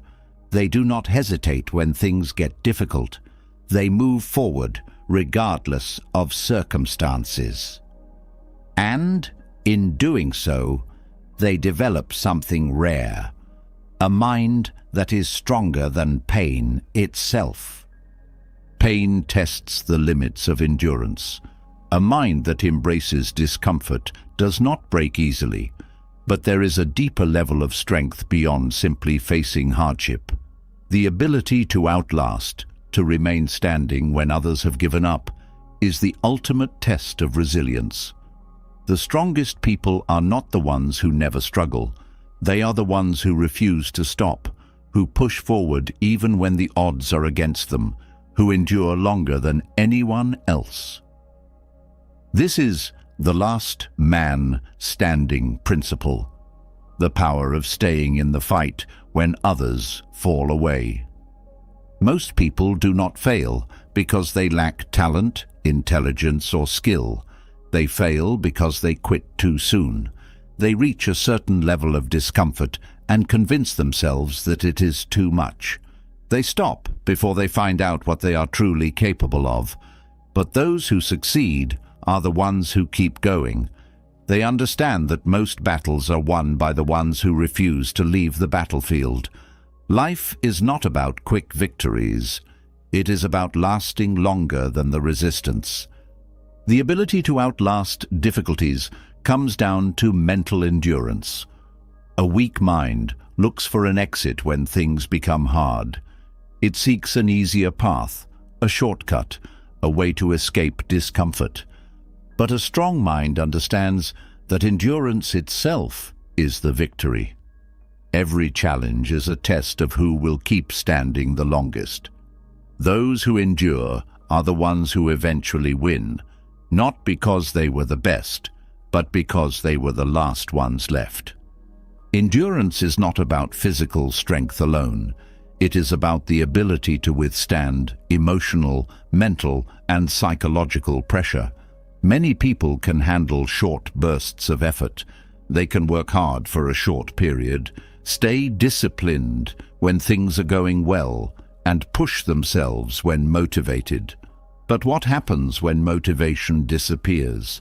What happens when progress is slow? What happens when success is not immediate? This is when most people give up, and this is exactly where the strongest separate themselves from the rest. A person with endurance does not rely on motivation. They do not wait to feel inspired. They act based on discipline, not emotion. Most people stop because they think they have reached their limit. But limits are an illusion. The body and mind are capable of far more than they appear to be. Pain, exhaustion, and frustration do not mean stop. They mean keep going. They mean progress is happening. They mean strength is being built. The ability to endure is a mindset. It is the refusal to surrender. It is the understanding that hardship is temporary, but quitting is permanent. Those who outlast their challenges always end up ahead, not because they never struggled, but because they stayed standing while others fell. They did not need immediate results. They did not require constant validation. They moved forward even when no one was watching, even when nothing seemed to be happening, even when everything inside them wanted to quit. A major obstacle to endurance is self-doubt. Many people quit not because they are incapable, but because they convince themselves that they are. Their minds create a false narrative that tells them they are too tired, that the challenge is too great, that they are not strong enough. But self-doubt is a liar. It does not speak the truth. It speaks fear. The only way to defeat it is to ignore it and keep moving forward. Patience is also a key part of endurance. Many people want instant results. They work hard for a short time and expect immediate progress. But endurance is the ability to keep going, even when progress is invisible. Many of the greatest victories in life happened long after most people would have stopped. The ones who succeed are the ones who were willing to wait, to persist, to push forward, even when they saw no immediate rewards. Another powerful aspect of endurance is resisting the urge to escape discomfort. Most people quit not because they cannot continue, but because they allow themselves an exit. They tell themselves that if it becomes too difficult, they can stop. But true endurance means removing the option to quit. It means committing fully, not leaving space for retreat, not entertaining the idea of stopping. A mind that has no escape will always find a way to keep going. Mental endurance is also built through deliberate practice. A person who never challenges their limits never expands them. Those who consistently push themselves beyond what is comfortable develop an unshakable mindset. They normalize difficulty so that what once seemed impossible becomes routine. They make struggle a habit, not something to be feared, but something to be expected and embraced. Endurance is also about emotional control. Many people quit because they let emotions dictate their actions. They feel frustrated, discouraged, or exhausted, and they assume that means they should stop. But emotions are temporary. They do not determine ability. A person who outlasts difficulty does not allow emotions to make decisions. They feel exhaustion, but continue working. They feel frustration, but stay focused. They feel like stopping, but refuse to listen. A strong mind adapts to adversity. It does not expect the path to be smooth. It expects resistance. It welcomes it. It understands that difficulty is part of the process. A person who quits when things become hard was never truly committed.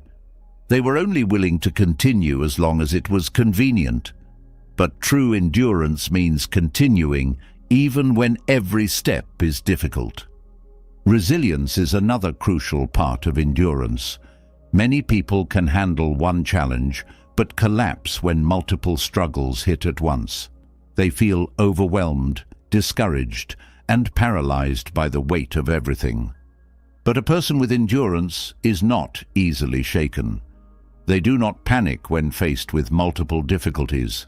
They tackle one problem at a time without losing control, without letting stress dictate their actions. Another reason people fail to endure is attachment to comfort. A person who is addicted to ease will always struggle with endurance. They want results without suffering. They want progress without resistance. But endurance means choosing struggle over ease, choosing long-term success over short-term relief. It is about the willingness to be uncomfortable for as long as necessary. Those who develop endurance also develop confidence that cannot be shaken. A person who has been tested, who has suffered and persisted, knows their own strength. They do not need external validation. They do not seek reassurance. They have already proven to themselves that they can withstand anything. This kind of confidence is rare because it cannot be faked. It is built through experience. Endurance is also about consistency. Many people work hard in short bursts, but fail to sustain it. They give great effort for a short time, but then stop. But success is about who can last the longest. A person who puts in steady effort over years will always outlast someone who burns out after a few weeks. Those who succeed are not necessarily the fastest, the strongest, or the smartest. They are the ones who keep moving forward, no matter what. A person with endurance does not fear time. Many people give up because they believe progress is taking too long. But endurance means trusting the process.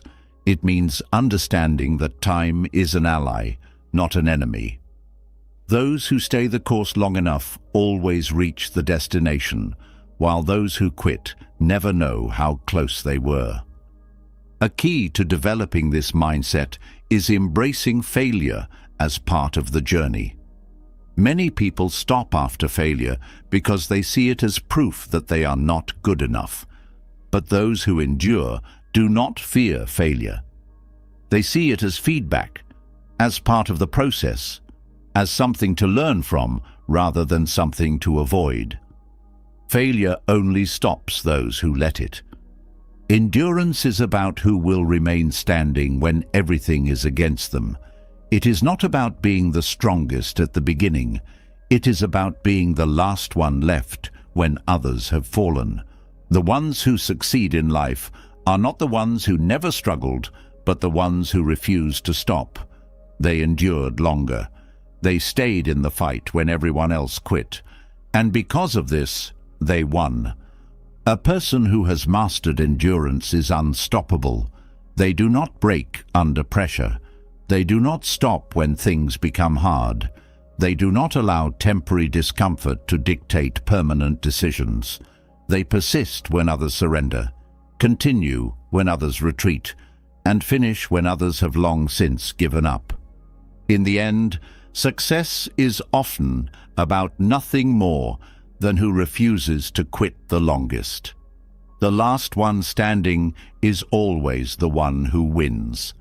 Endurance is the difference between those who collapse under pressure and those who stand firm when everything is against them. But endurance alone is not enough. A person who lasts the longest must also be mentally unbreakable. They must not only survive hardship but thrive under pressure. They must develop a mind so tough that no setback, no criticism, no failure can shake them. This is where psychological callousing becomes essential. The process of hardening the mind so that nothing can break it. Most people are fragile. They avoid discomfort, take failure personally, and let small obstacles derail them. Their minds have never been conditioned to handle resistance, so when difficulty appears, they crumble. A mind that has not been trained to endure pressure reacts emotionally. overthinks minor setbacks, and gives up at the first sign of struggle. But a mind that has been toughened through deliberate exposure to hardship operates differently. It doesn't panic under stress. It doesn't seek escape when things become difficult. It is hardened against fear, rejection, failure, and pain. It doesn't break because it has been trained to withstand anything. A person with a calloused mind has removed sensitivity to difficulty. They do not see challenges as overwhelming. They do not take criticism as an attack.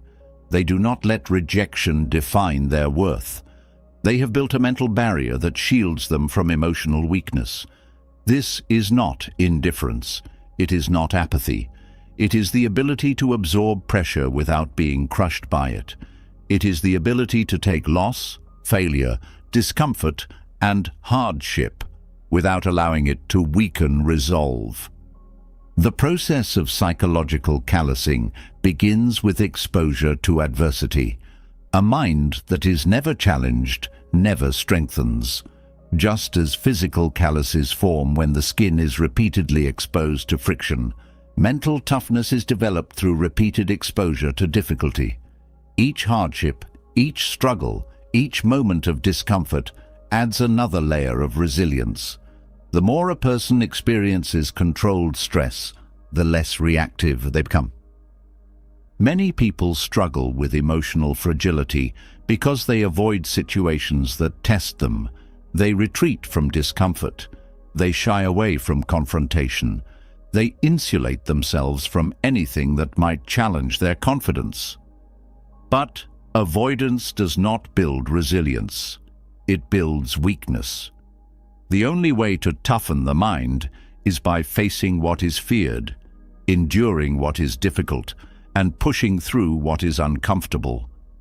Failure is one of the most effective tools for hardening the mind. Most people fear failure because they see it as a reflection of their worth. They take it personally, allowing it to weaken their confidence. But a person with a calloused mind does not react emotionally to failure. They see it as data, as feedback, as a necessary step toward progress. They do not break down when they fall short. They adjust. They correct. They keep moving forward. Criticism is another test of mental resilience. Many people crumble under negative opinions, becoming defensive, hurt, or discouraged. But a calloused mind does not absorb criticism emotionally. It filters feedback with logic, keeping what is useful and discarding the rest. It does not allow words to shake its foundation. It does not seek approval. It does not crave validation. A person who has built this level of toughness is immune to the opinions of others because they do not tie their worth to external judgment. Rejection is also a powerful conditioning tool. Many people fear rejection because they attach their identity to being accepted. They let the opinions of others dictate their self-worth. But those who have hardened their minds see rejection as irrelevant.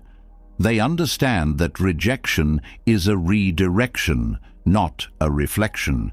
They do not internalize it. They do not waste energy on what they cannot control. They move forward without hesitation, knowing that rejection is part of the process, not a barrier to it. Emotional control is at the core of psychological callousing. Most people allow their emotions to dictate their actions. They react impulsively, make decisions based on temporary feelings, and let frustration cloud their judgment. But a tough mind is not ruled by emotion. It acknowledges feelings without obeying them. It does not let anger lead to rash decisions. It does not let sadness prevent action. It does not let fear stop progress. Emotions are recognized but not given control. A key aspect of mental toughness is normalizing hardship. Many people struggle because they expect life to be easy. They believe that difficulty is a sign that something is wrong, but a calloused mind expects resistance. It does not see struggle as unfair or unfortunate. It sees it as part of the process. When setbacks happen, a tough mind does not ask, "Why me?" It asks, "What's next?" It does not dwell on misfortune. It adapts. Another critical part of this mindset is self-reliance. Many people depend on external motivation to take action. They need encouragement, support, or ideal conditions to push forward. But a mentally tough person does not wait for motivation. They act regardless of how they feel. They do not need validation to continue. They do not need reassurance to believe in themselves. Their confidence comes from their own experience, their own persistence, their own proof of endurance. A major weakness in most people's mindset is seeking comfort as a default. They want to be happy, relaxed, and at ease as often as possible. But a calloused mind is not dependent on comfort. It does not expect things to be convenient. It does not seek the easiest path. It welcomes struggle because it understands that strength is built through discomfort, not through ease. A person who has hardened their mind does not panic when things go wrong. They remain composed. They adapt. They adjust. They continue forward. Psychological callousing also removes the victim mentality. Many people see themselves as victims of circumstances. They blame their problems on other people, external situations, or bad luck. But a tough mind takes full responsibility. It does not waste energy complaining. It does not look for sympathy. It does not seek excuses. It owns every situation and focuses only on what can be controlled. The ability to handle stress is another sign of mental resilience. Many people become overwhelmed when faced with pressure. They freeze, they overthink, they doubt themselves. But a calloused mind does not fold under stress. It performs under pressure. It does not let deadlines, competition, or uncertainty create panic. It remains steady, rational, and effective. A person who has built this level of toughness becomes unstoppable. They no longer hesitate. They no longer seek an easy way out. They no longer let external forces control their inner state. They do not complain. They do not break down under failure. They continue moving forward no matter what. Training the mind this way requires deliberate practice. Just as a body does not become strong by accident, a mind does not become resilient without effort. It must be exposed to difficulty repeatedly. It must be pushed beyond comfort. It must experience struggle and come out stronger each time. Most people never train their mind. They live in a fragile state, reacting emotionally, avoiding discomfort, and surrendering to resistance. But those who choose to condition their mind become rare. They become the ones who succeed where others fail, who persist where others quit, who endure when others collapse. The final test of mental toughness is remaining unshaken in adversity. A person who has built this mindset does not panic when life becomes difficult. They do not lose focus. They do not seek escape. They do not crumble under pressure. They keep moving forward no matter what obstacles appear. A calloused mind is a mind that cannot be broken. It is a mind that sees struggle and keeps going. It is a mind that does not fear failure, rejection, or discomfort. It is a mind that operates at full strength, no matter the situation. Those who develop this level of toughness become unstoppable in everything they do. They do not need easy conditions to succeed. They do not need perfect circumstances to perform. They have conditioned themselves to thrive under any pressure, in any environment, against any challenge. A fragile mind will always be controlled by its circumstances. A calloused mind controls itself, and because of this, it controls its future, A mind that has been hardened through psychological callousing no longer bends under pressure, no longer breaks when faced with hardship. But toughness alone is not enough. The ability to withstand difficulty must be combined with the ability to respond with precision rather than react emotionally. Strength is not just about endurance, it is about control. The difference between those who are ruled by their emotions and those who remain composed under stress is the ability to respond with logic instead of reacting on impulse. Most people are controlled by their emotions. They react instantly to everything: anger, frustration, fear, irritation, without stopping to think. They lash out when offended. They panic when something goes wrong. They make impulsive decisions, later regretting their lack of discipline. Their minds are slaves to immediate emotions. But those who develop the Stoic reflex operate differently. They do not let external events dictate their inner state. They don't allow fleeting emotions to control long-term actions. They don't react, they respond. A reaction is immediate, emotional, and uncontrolled. A response is deliberate, logical, and measured. This difference is what separates a strong mind from a weak one. Most conflicts, mistakes, and regrets happen because people react before they think. Words are spoken that cannot be taken back. Decisions are made that cause unnecessary problems. Actions are taken that create more harm than good. But a person who has mastered control never allows their emotions to decide for them. They pause, they analyze, they act with purpose.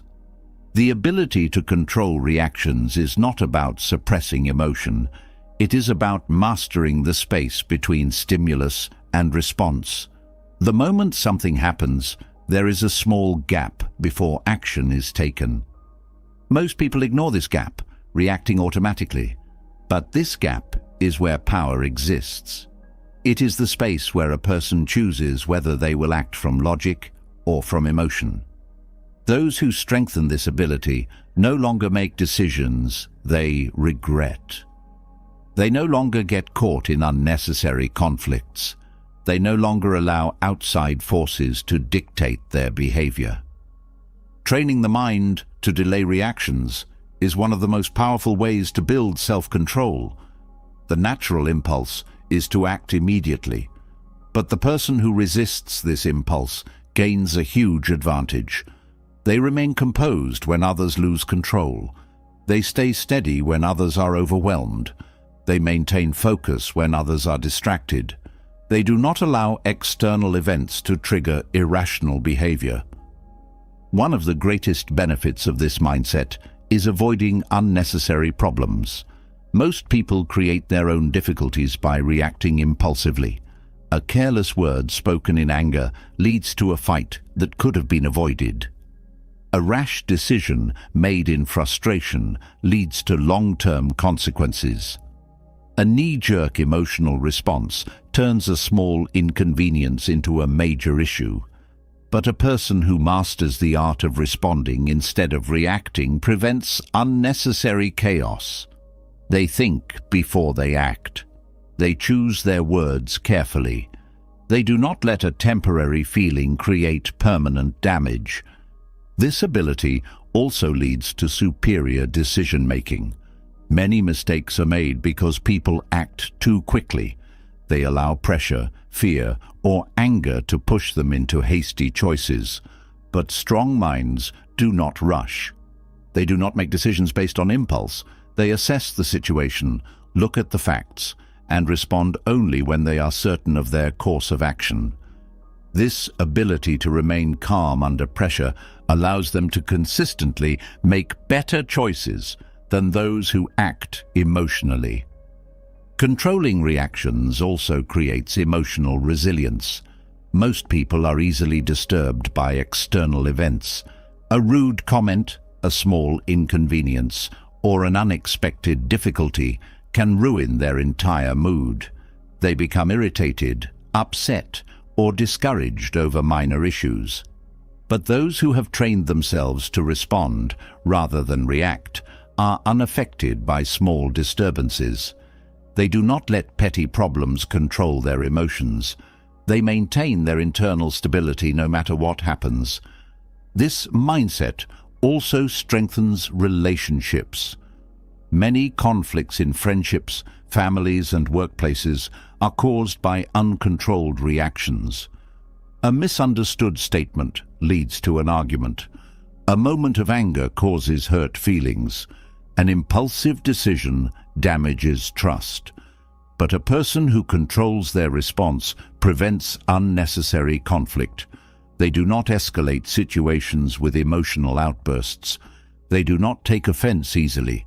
They listen before speaking. They think before acting.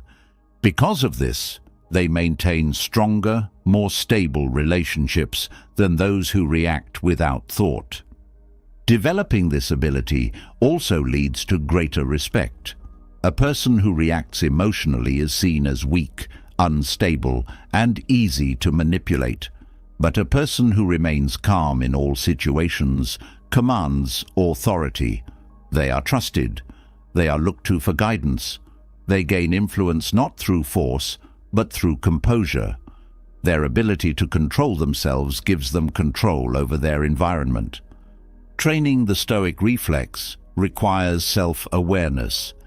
Many people react emotionally without even realizing it. Their minds are programmed to respond automatically, without conscious thought. But developing control means becoming aware of these impulses and resisting them. It means noticing when emotion begins to take over and choosing to pause instead of acting immediately. This small change, the ability to delay action, is what separates a reactive mind from a disciplined one. Another key to this mindset is detachment from immediate emotions. Many people make poor decisions because they identify too strongly with their temporary feelings. They feel anger and believe they must act on it. They feel fear and assume they must retreat. They feel sadness and think they must dwell on it. But those who have mastered control do not let temporary emotions determine their long-term actions. They feel emotions, but they do not obey them. They recognize that feelings are fleeting and that acting based on them often leads to regret. Developing this ability also leads to increased mental strength. A person who cannot control their reactions is constantly at the mercy of their environment. They are easily provoked, easily upset, easily manipulated. But a person who responds instead of reacting becomes mentally untouchable. They do not take things personally. They do not allow emotions to override logic. They do not get dragged into unnecessary conflicts. They remain focused no matter what is happening around them. This mindset also leads to better conflict resolution. Many arguments spiral out of control because both sides react emotionally. One person says something harsh, the other responds in anger, and the situation escalates. But a person who has mastered control does not escalate conflict. They do not take offense easily. They do not match aggression with aggression. They de-escalate tension by remaining calm. They speak with clarity rather than emotion. Because of this, they resolve conflicts that others cannot. Another major benefit of training the Stoic reflex is avoiding regret. Many people look back on their actions and wish they had responded differently. They regret words spoken in anger, decisions made in haste, or actions taken without thought. But a person who has mastered self-control does not create situations they later regret. They move through life with intention, never letting emotions dictate their actions. The ability to respond instead of react also leads to greater personal power. Most people are controlled by their environment. They let external events dictate their mood, their actions, their decisions. But a person who controls their response is truly free. They are not swayed by outside forces. They do not need approval. They do not seek revenge.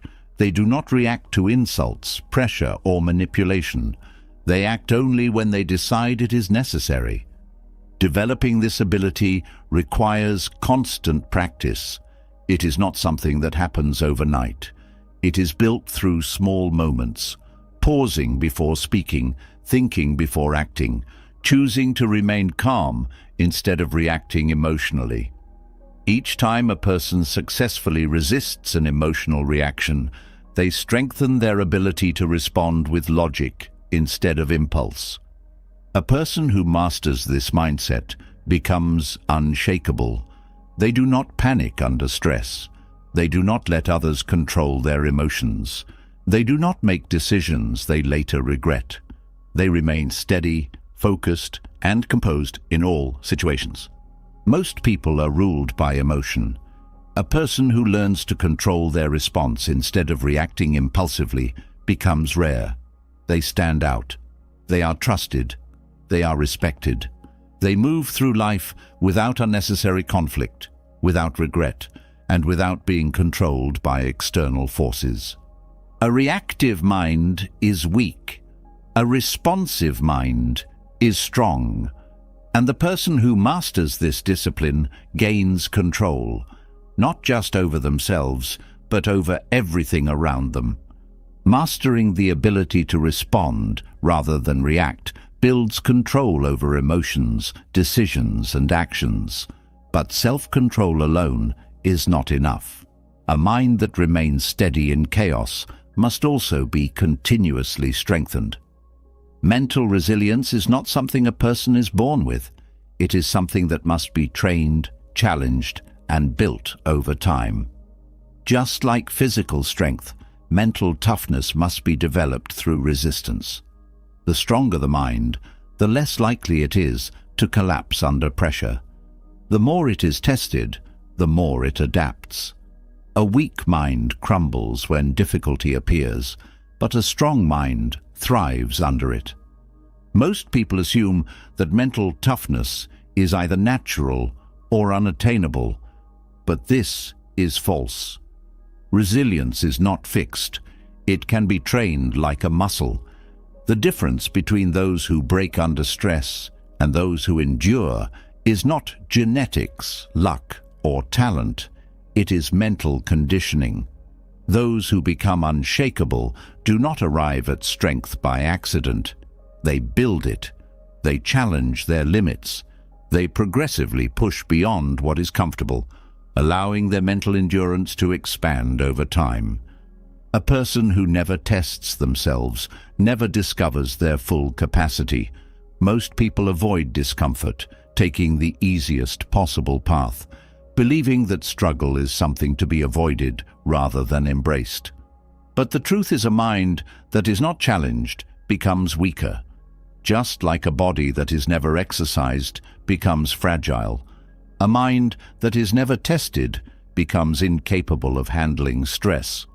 Those who consistently expose themselves to difficulty grow stronger, while those who seek constant ease grow weaker. Mental training is no different from physical training. A person who lifts heavier weights over time develops stronger muscles. A person who exposes themselves to greater mental challenges over time develops stronger resilience. The key is progressive overload, increasing the difficulty of mental challenges gradually, pushing the threshold of endurance further with each test. This method works because the mind, like the body, adapts. A person who starts lifting weights begins with what they can handle. Over time, the weight increases and their body adjusts, becoming stronger. The same applies to mental endurance. A person who challenges their patience, their willpower, and their emotional control in small ways consistently will find that their threshold for discomfort expands. They can handle more stress. They can persist longer. They can withstand difficulty without breaking down. One of the most effective ways to train mental resilience is through controlled discomfort. A person who never puts themselves in uncomfortable situations remains unprepared for real adversity. But those who train themselves to be uncomfortable on purpose develop an advantage over those who avoid struggle. They push themselves into situations that force adaptation, that require endurance, that build fortitude. Self-discipline is a core element of mental weightlifting. Many people struggle with consistency because they rely on motivation. They act when they feel like it and stop when they don't. But true mental strength is built by showing up regardless of feelings. A person who disciplines themselves to act even when they do not want to builds mental endurance. They remove the habit of hesitation. They break the cycle of waiting for the right mood. They develop the ability to take action without needing external conditions to be perfect. Developing tolerance for stress is another key component. Many people fold under pressure because they have never built a high capacity for handling it. But those who deliberately expose themselves to stressful situations while maintaining composure expand their ability to withstand stress without panic. They train themselves to handle uncertainty, pressure, and high-stakes moments with calm precision rather than emotional breakdown. Mental fatigue is another challenge that must be overcome through training. Many people quit, not because they are physically incapable, but because they mentally convince themselves that they are too tired, too overwhelmed, or too discouraged. But fatigue is often an illusion. The body and mind can continue long after the feeling of exhaustion appears. Those who train themselves to push beyond perceived limits discover that they are far more capable than they originally believed. A major barrier to mental strength is the habit of avoidance. Most people run from situations that test them. They avoid difficult conversations, uncomfortable decisions, and challenging tasks. But avoidance weakens the mind. A person who actively chooses hardship over avoidance strengthens themselves every time they do so. They develop the ability to face challenges head-on rather than retreating from them. This method also removes emotional dependency. Many people rely on external validation, comfort, or reassurance to feel stable, but true mental strength comes from self-generated resilience. A person who builds inner stability does not need others to push them forward. They do not depend on encouragement to take action. They become mentally self-sufficient, moving forward regardless of who supports them or who doubts them. Training the mind also means developing patience. Many people quit because results do not appear immediately. They expect instant progress, and when it does not come, they assume they have failed. But endurance is built through long-term consistency, not through quick victories. A person who learns to persist despite slow results builds the patience that most people lack. Expanding focus is another crucial part of mental strengthening. Many people struggle to concentrate for long periods. Their attention is scattered, constantly interrupted by distractions. But mental strength includes the ability to sustain deep focus for long stretches of time. A person who disciplines their focus, who eliminates unnecessary distractions and strengthens their ability to work without interruption, gains an edge over those who cannot control their own attention. Another major component of this method is controlling emotional responses under pressure. A person who trains themselves to remain composed in difficult situations gains a level of power that most never reach. Emotional instability weakens decision-making, but a mind that remains steady even under intense pressure makes better choices, avoids unnecessary mistakes, and moves forward with clarity and control. Mental weightlifting also strengthens self-control. Many people struggle with impulse. They act on cravings, give in to distractions, and make choices that hurt them long-term. But a mind that has been trained through deliberate resistance develops a high level of control over thoughts, actions, and emotions. It does not give in to temptation easily. It does not fall for momentary pleasures that weaken discipline. It moves with long-term vision rather than short-term impulse. Another major benefit of this training is building resilience to failure. Most people are discouraged by setbacks. They lose confidence when things do not go as planned. But a person who strengthens their mind sees failure as part of the process. They do not collapse under disappointment. They use failure as a challenge, as an opportunity to grow. Each failure adds another layer of mental toughness, making them more resistant to discouragement than those who quit easily. A key aspect of mental strengthening is removing excuses. Many people justify their lack of effort by pointing to obstacles, bad circumstances, lack of time, external challenges. But those who train their minds to be strong do not allow excuses to control their actions. They push forward regardless of difficulty, refusing to let external conditions dictate their progress. One of the most powerful results of this method is developing an unshakable work ethic. Many people give effort only when it is convenient, but a mind that has been strengthened through resistance builds a habit of relentless effort, pushing forward no matter how they feel, no matter how difficult the task, no matter how long it takes. This level of strength also leads to mental independence.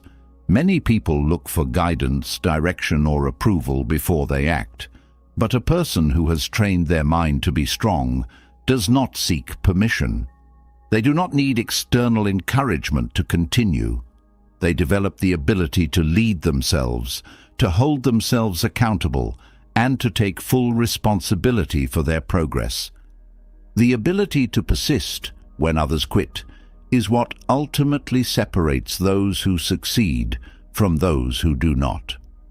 A person who trains themselves to handle increasing levels of discomfort, pressure, and resistance outlasts those who fold under minor stress. They develop an endurance that few people possess. Strengthening the mind is not about occasional effort. It is about continuous, deliberate conditioning. It is about challenging mental limits daily, refusing to settle for ease, and pushing beyond what is comfortable. Those who adopt this mindset gain an ability that few people will ever develop, the ability to thrive in any situation, under any condition, against any resistance. The mind is either strengthened or weakened every day. Those who train it like a muscle, who expose it to increasing resistance, who push its limits instead of retreating from them, those are the ones who become truly unstoppable. Strengthening the mind through deliberate resistance builds an unshakable ability to endure difficulty. But there is an even deeper challenge that most people never face: the battle against comfort itself. Comfort is deceptive. It feels good, it feels safe, and it provides a sense of relief from effort. But over time, it weakens the mind. A person who seeks comfort too often unknowingly destroys their own resilience. They become dependent on ease, unable to handle difficulty, incapable of functioning without controlled conditions. Mental toughness is not just about enduring stress. It's about rejecting the addiction to comfort. A mind that relies on easy conditions is fragile. It panics when things do not go according to plan. It crumbles when it does not get what it expects. It avoids anything that feels inconvenient, even if it leads to growth. But a mind that has been trained to seek discomfort instead of avoiding it becomes powerful. It learns to thrive in hardship. It does not fear struggle. It welcomes resistance because it knows that is where real strength is built. Most people do not realize they are addicted to comfort because they only experience mild discomfort in daily life. They control their environment to avoid anything unpleasant.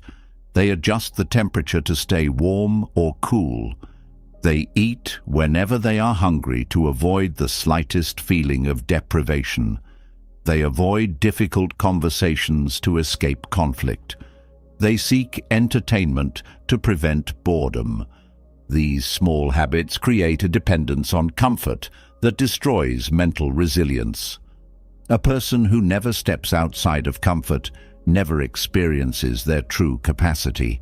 The mind becomes weak when it is never tested. It loses the ability to function in discomfort, to push through challenges, to operate under stress. The more a person avoids discomfort, the more fragile they become. But those who deliberately expose themselves to hardship gain an advantage that most people will never have. Training the mind to reject comfort begins with small, controlled tests. A person who never allows themselves to feel hunger should practice fasting. A person who avoids physical exertion should push their body through exercise. A person who relies on convenience should intentionally take the harder path, walking instead of driving, carrying instead of using machines, doing things manually instead of seeking shortcuts. These small acts train the mind to tolerate discomfort instead of running from it. Stoics practiced voluntary hardship not because they enjoyed suffering, but because they understood its power. They deliberately slept on the floor to avoid becoming too dependent on luxury. They fasted even when food was available to prove they did not need it. They exposed themselves to the cold to remind themselves that comfort is not a necessity. This training ensured that when real hardship arrived, they were ready. They had already tested their limits. They had already hardened their minds against weakness. Modern society removes most natural difficulties. Technology, convenience, and luxury have created a world where discomfort is rare. But this ease comes at a cost. People are less patient. They are more anxious. They struggle with small inconveniences because they have never built the ability to tolerate discomfort without complaining. Those who actively train themselves to handle difficulty develop a level of toughness that most people never reach. One of the biggest signs of mental weakness is needing comfort to function. A person who can only work in perfect conditions, who cannot endure small inconveniences, who requires ideal circumstances to take action is at the mercy of their environment.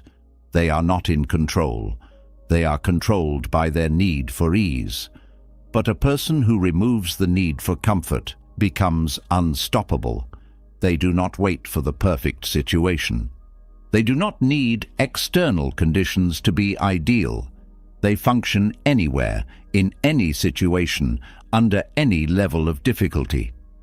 Mental strength comes from exposure, not avoidance. Many people try to build resilience by thinking about it, reading about it, or planning for it. But resilience is not an idea. It is a habit. It must be trained through real experience. A person who has never experienced discomfort cannot handle it when it appears unexpectedly. But a person who seeks out discomfort regularly becomes immune to its effects. One of the most effective ways to train this is through deliberate deprivation. The mind becomes stronger when it learns that it can function without things it is used to. Sleeping without a blanket, taking cold showers, fasting for extended periods, spending time alone in silence. These are all small ways to prove to the mind that it does not need comfort to survive. The more a person removes unnecessary luxuries, the more they realize that they are not dependent on comfort.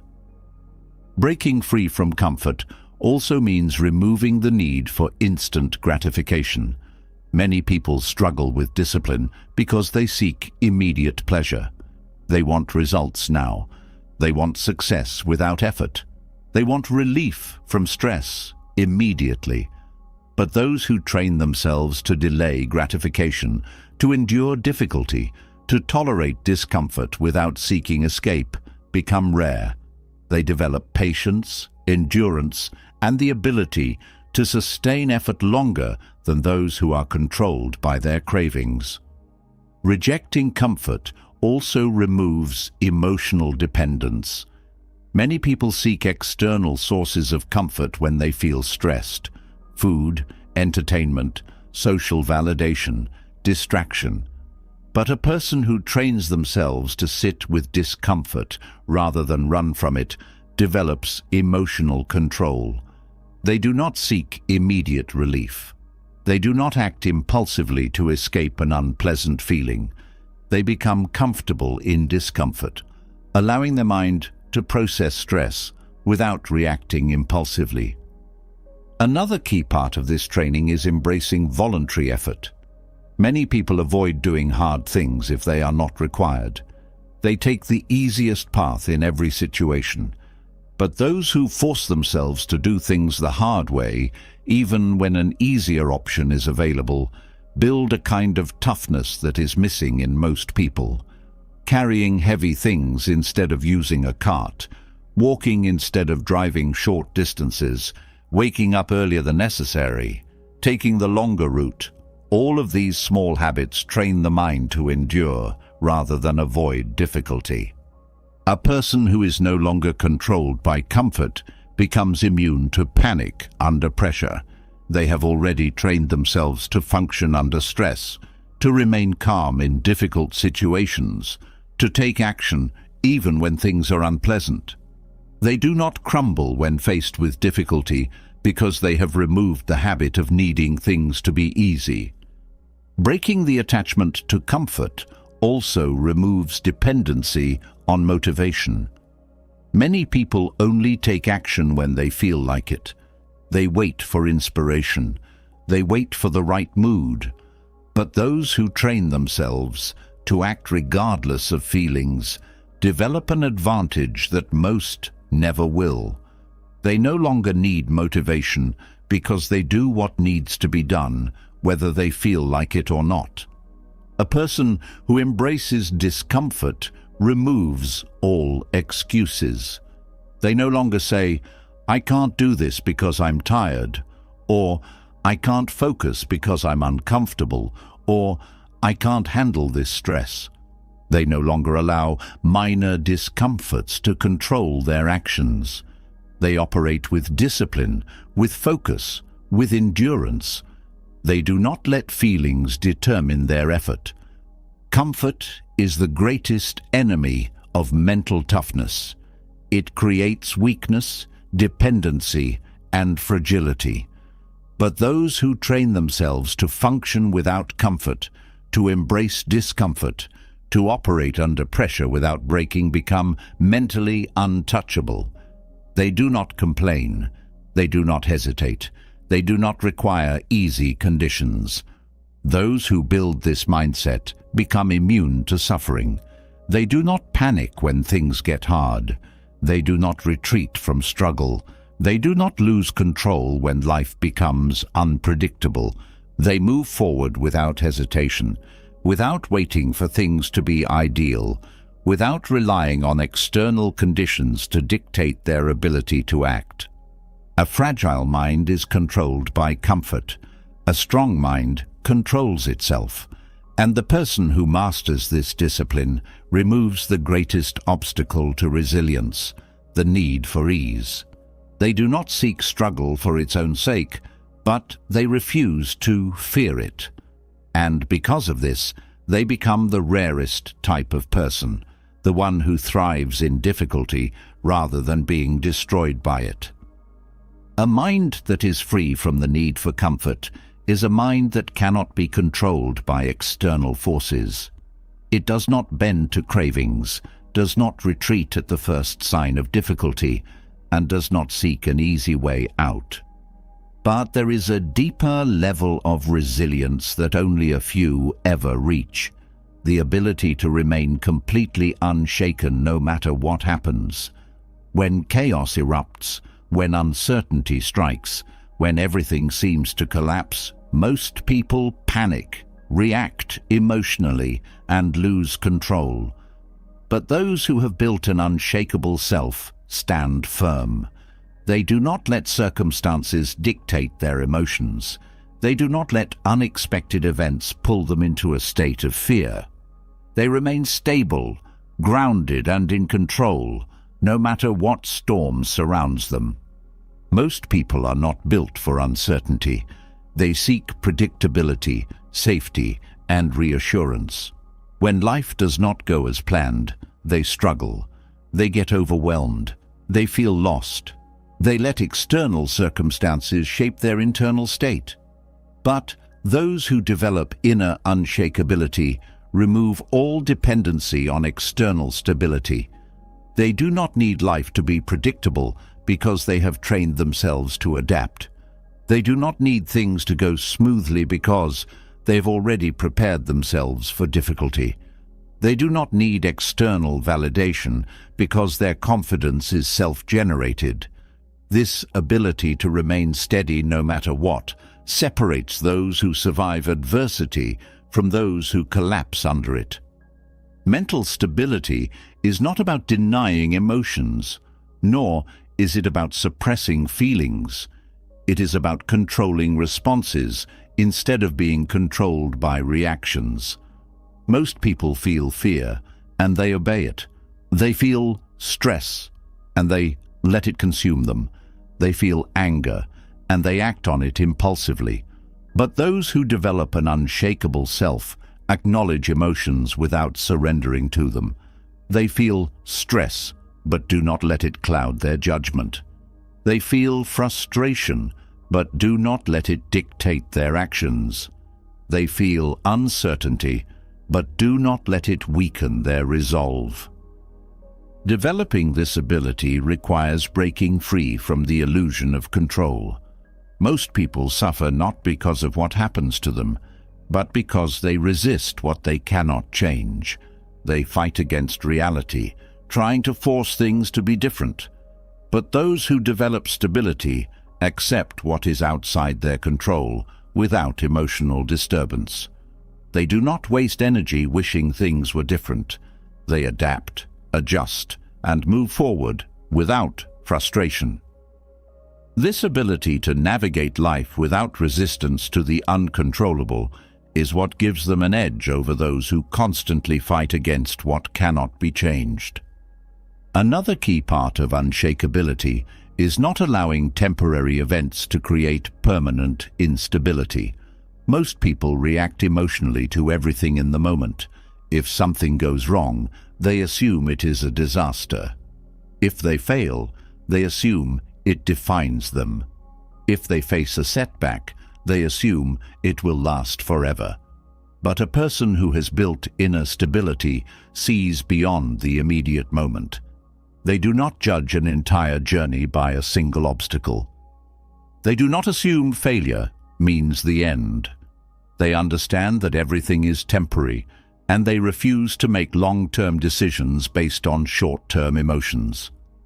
A major cause of instability in most people is over-identification with circumstances. They tie their sense of self to their success, their failures, their relationships, their external achievements. When things go well, they feel secure. When things go wrong, they feel lost. But a person who has developed an unshakable self does not attach their identity to external things. They are not their job. They are not their achievements. They are not their relationships. Their sense of self comes from within, not from what happens outside of them. This makes them impossible to break because nothing external can take away their stability. The ability to remain grounded also requires detachment from emotional highs and lows. Most people chase happiness and avoid discomfort. They cling to pleasure and run from pain. This makes them vulnerable because they need things to go well in order to feel okay. But a truly unshakable person does not depend on emotional highs. They do not need excitement to function. They do not seek pleasure as a means of escape. They accept all emotions equally, without being controlled by any of them. They do not let good times make them complacent or bad times make them hopeless. This mindset also prevents overreaction to external opinions. Many people struggle because they allow what others think to determine their state of mind. A compliment lifts them up, while criticism breaks them down. They shape their self-worth based on external validation. But a person who is unshakable does not require approval to feel strong. They do not need praise to feel confident. They do not let criticism weaken their belief in themselves. Their inner stability is independent of what others say or think. Training this level of resilience also involves accepting discomfort without needing relief. Most people seek distractions when they feel uneasy. They numb themselves with entertainment, food, social media, or meaningless activity. But a person who has developed inner stability does not run from discomfort. They sit with it, face it, and process it without escape. They do not fear boredom, loneliness, or silence. They remain grounded even when nothing external is comforting them. Developing an unshakable self also means removing dependence on certainty. Most people want clear answers, predictable outcomes, and guaranteed results. When they do not get them, they feel anxious. But a strong mind does not need certainty to move forward. It embraces the unknown. It trusts its own ability to navigate uncertainty without panic. A person who does not fear the unknown becomes a person who is free to take action regardless of uncertainty.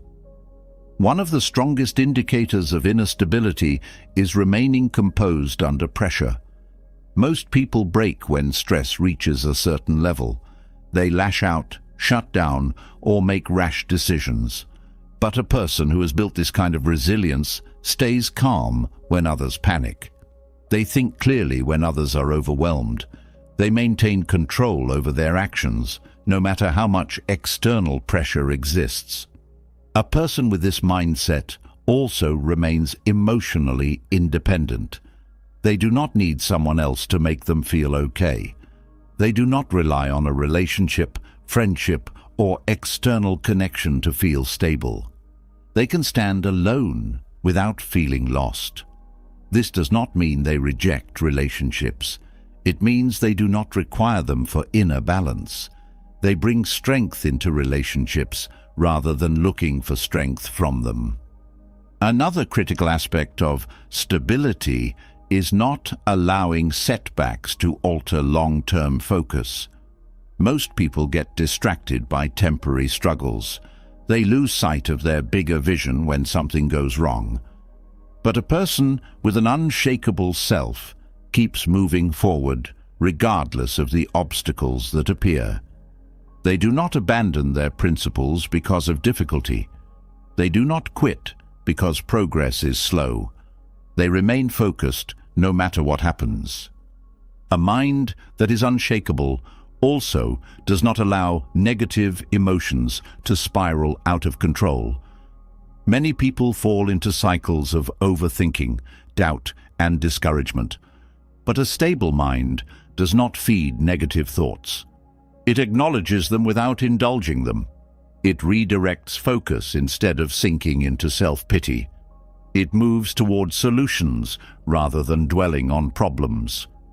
Training this ability requires constant self-awareness. Many people go through life reacting automatically without questioning their own habits, thoughts, or emotional responses. But a person who develops stability observes their own mind. They notice patterns of weakness and correct them. They identify triggers and remove them. They are constantly refining their ability to remain grounded in all situations. A person with this level of strength does not hesitate when faced with challenges. They do not freeze when difficulties arise. They do not get lost in fear when the future is uncertain. They take action without waiting for perfect conditions. They know that storms will come, and they prepare themselves to stand through them. Becoming unshakable is not about avoiding hardship. It is about becoming the type of person who thrives despite it. It is about building a foundation so strong that nothing can move it. The world is chaotic. Life is unpredictable. But those who develop this level of inner stability navigate every storm without fear. Most people will always be at the mercy of their circumstances.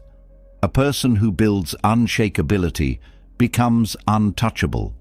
They do not need life to go their way to feel strong. They do not need approval to feel worthy. They do not need certainty to take action. They have removed all weakness by removing dependency. A person who has built this level of mental strength can lose everything and still remain whole, because nothing outside of them determines their ability to move forward. They do not hope for stability. They become it. A person who has built an unshakable self does not crumble under pressure, does not waver in uncertainty, and does not allow setbacks to dictate their actions. But there is one more layer to true mental resilience: the refusal to see oneself as a victim. The mindset that truly makes a person unbreakable is the no-victim mentality, the absolute rejection of blame, self-pity, and helplessness. It is the difference between those who remain stuck in life and those who take full ownership of their fate, no matter what challenges they face. Most people go through life believing that their struggles are caused by external forces. They blame circumstances, other people, and even fate for their problems.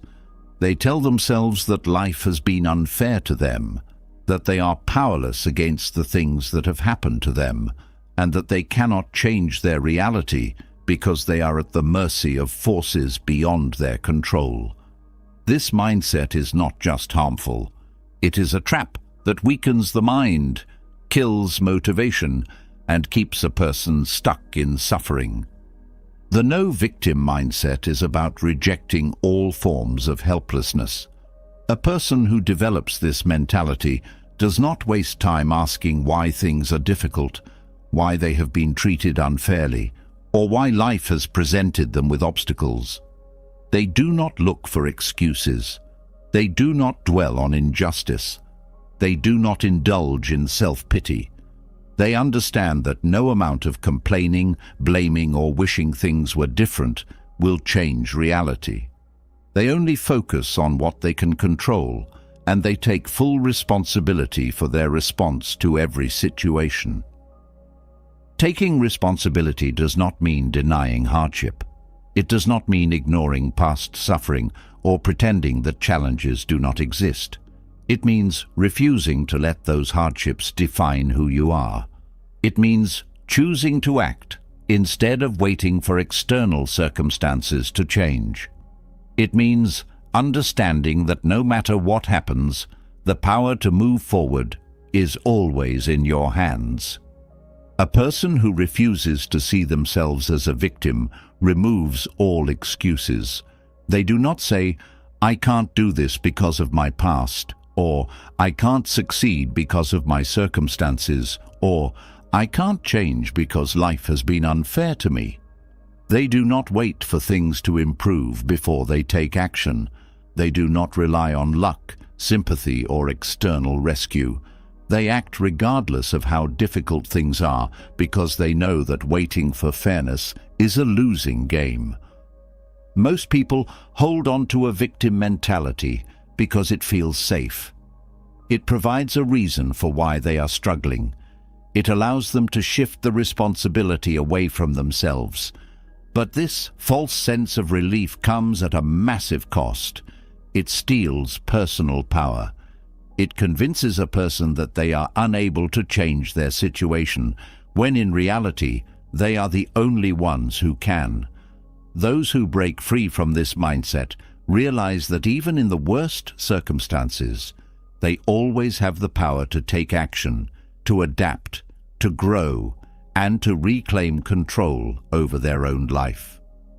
A major shift that occurs when a person rejects the victim mentality is that they stop feeling entitled to an easy life. Many people believe that if they work hard, if they are good people, if they follow the rules, life should reward them with comfort and fairness. But reality does not work that way. Challenges will come no matter how disciplined, kind, or intelligent a person is. The difference between those who suffer endlessly and those who thrive is that one group expects struggle and takes control, while the other feels cheated and waits for things to be made right. The Stoics trained themselves to view every hardship as an opportunity to grow. They did not waste energy wishing things were different. They did not dwell on unfairness. They did not allow pain to weaken them. They used every difficulty as training, as fuel to become stronger. They understood that the world does not reward those who complain. It rewards those who adapt, endure, and keep moving forward no matter what. One of the greatest advantages of this mindset is emotional stability. A person who refuses to see themselves as a victim does not get easily offended, does not take failures personally, and does not allow disappointments to break them. They are not controlled by resentment, jealousy, or bitterness. They do not hold on to past wrongs. They do not seek revenge or validation. They focus entirely on their own progress instead of obsessing over what others have done to them. This shift also leads to unstoppable resilience. Most people give up when things become too difficult because they feel defeated by their circumstances. But a person who does not see themselves as a victim does not have a breaking point. No amount of hardship convinces them that they are powerless. No setback makes them believe that they should stop trying. No failure makes them question their ability to succeed. They endure because they do not allow their mind to accept weakness as an identity. Another key part of this mindset is letting go of blame. Many people remain stuck because they are consumed by thoughts of how others have wronged them. They focus on betrayal, mistreatment, or missed opportunities caused by someone else's actions. But a person with a no-victim mindset does not waste energy on blame. They do not hold on to resentment. They do not wait for apologies. They do not let the past define them. They focus entirely on what they can do next, not on what has already happened. This mindset also prevents dependence on external validation.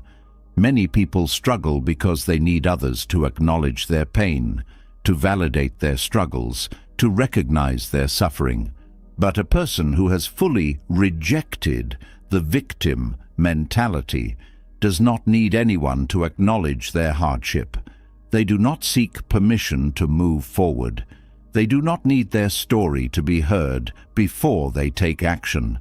They act because they choose to, not because they need others to approve of their strength. Developing this level of resilience also means removing emotional justifications. Many people avoid taking responsibility because they feel their emotions are an excuse. They say, "I can't do this because I feel depressed," or "I can't take action because I feel too stressed," or "I can't improve because I feel too tired." But a person with a no-victim mindset does not let emotions decide their actions. They acknowledge their feelings, but do not let them become an obstacle to progress.